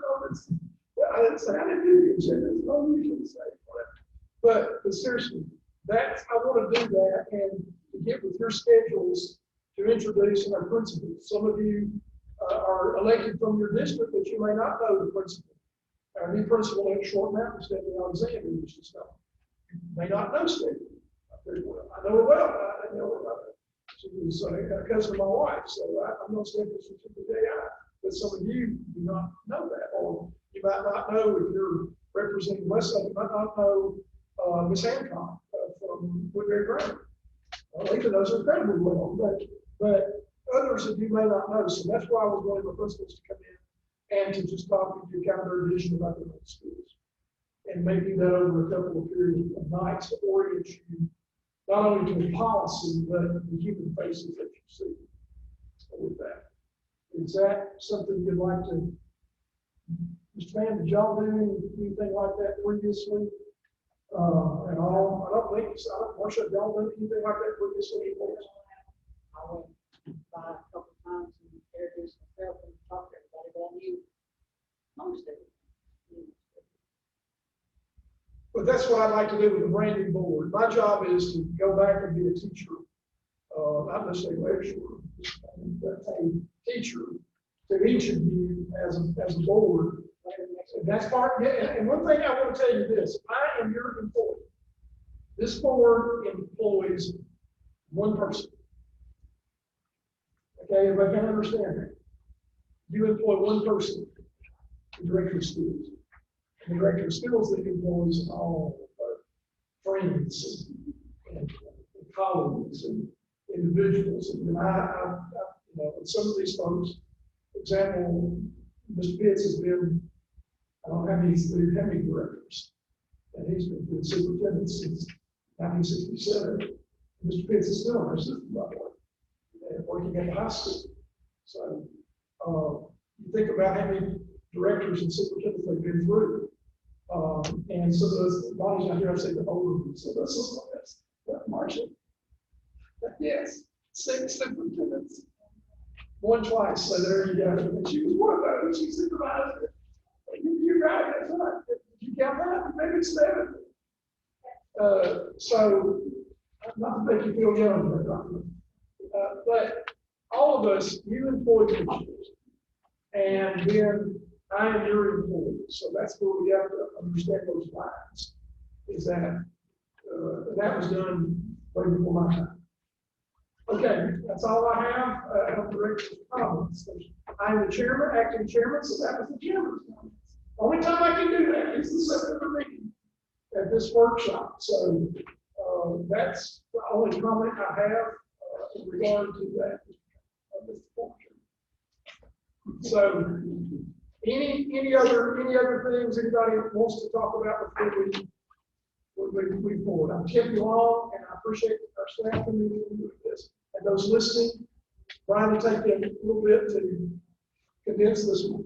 We will record this. This is made available and to the public in the morning. Okay? All right, thank you very much.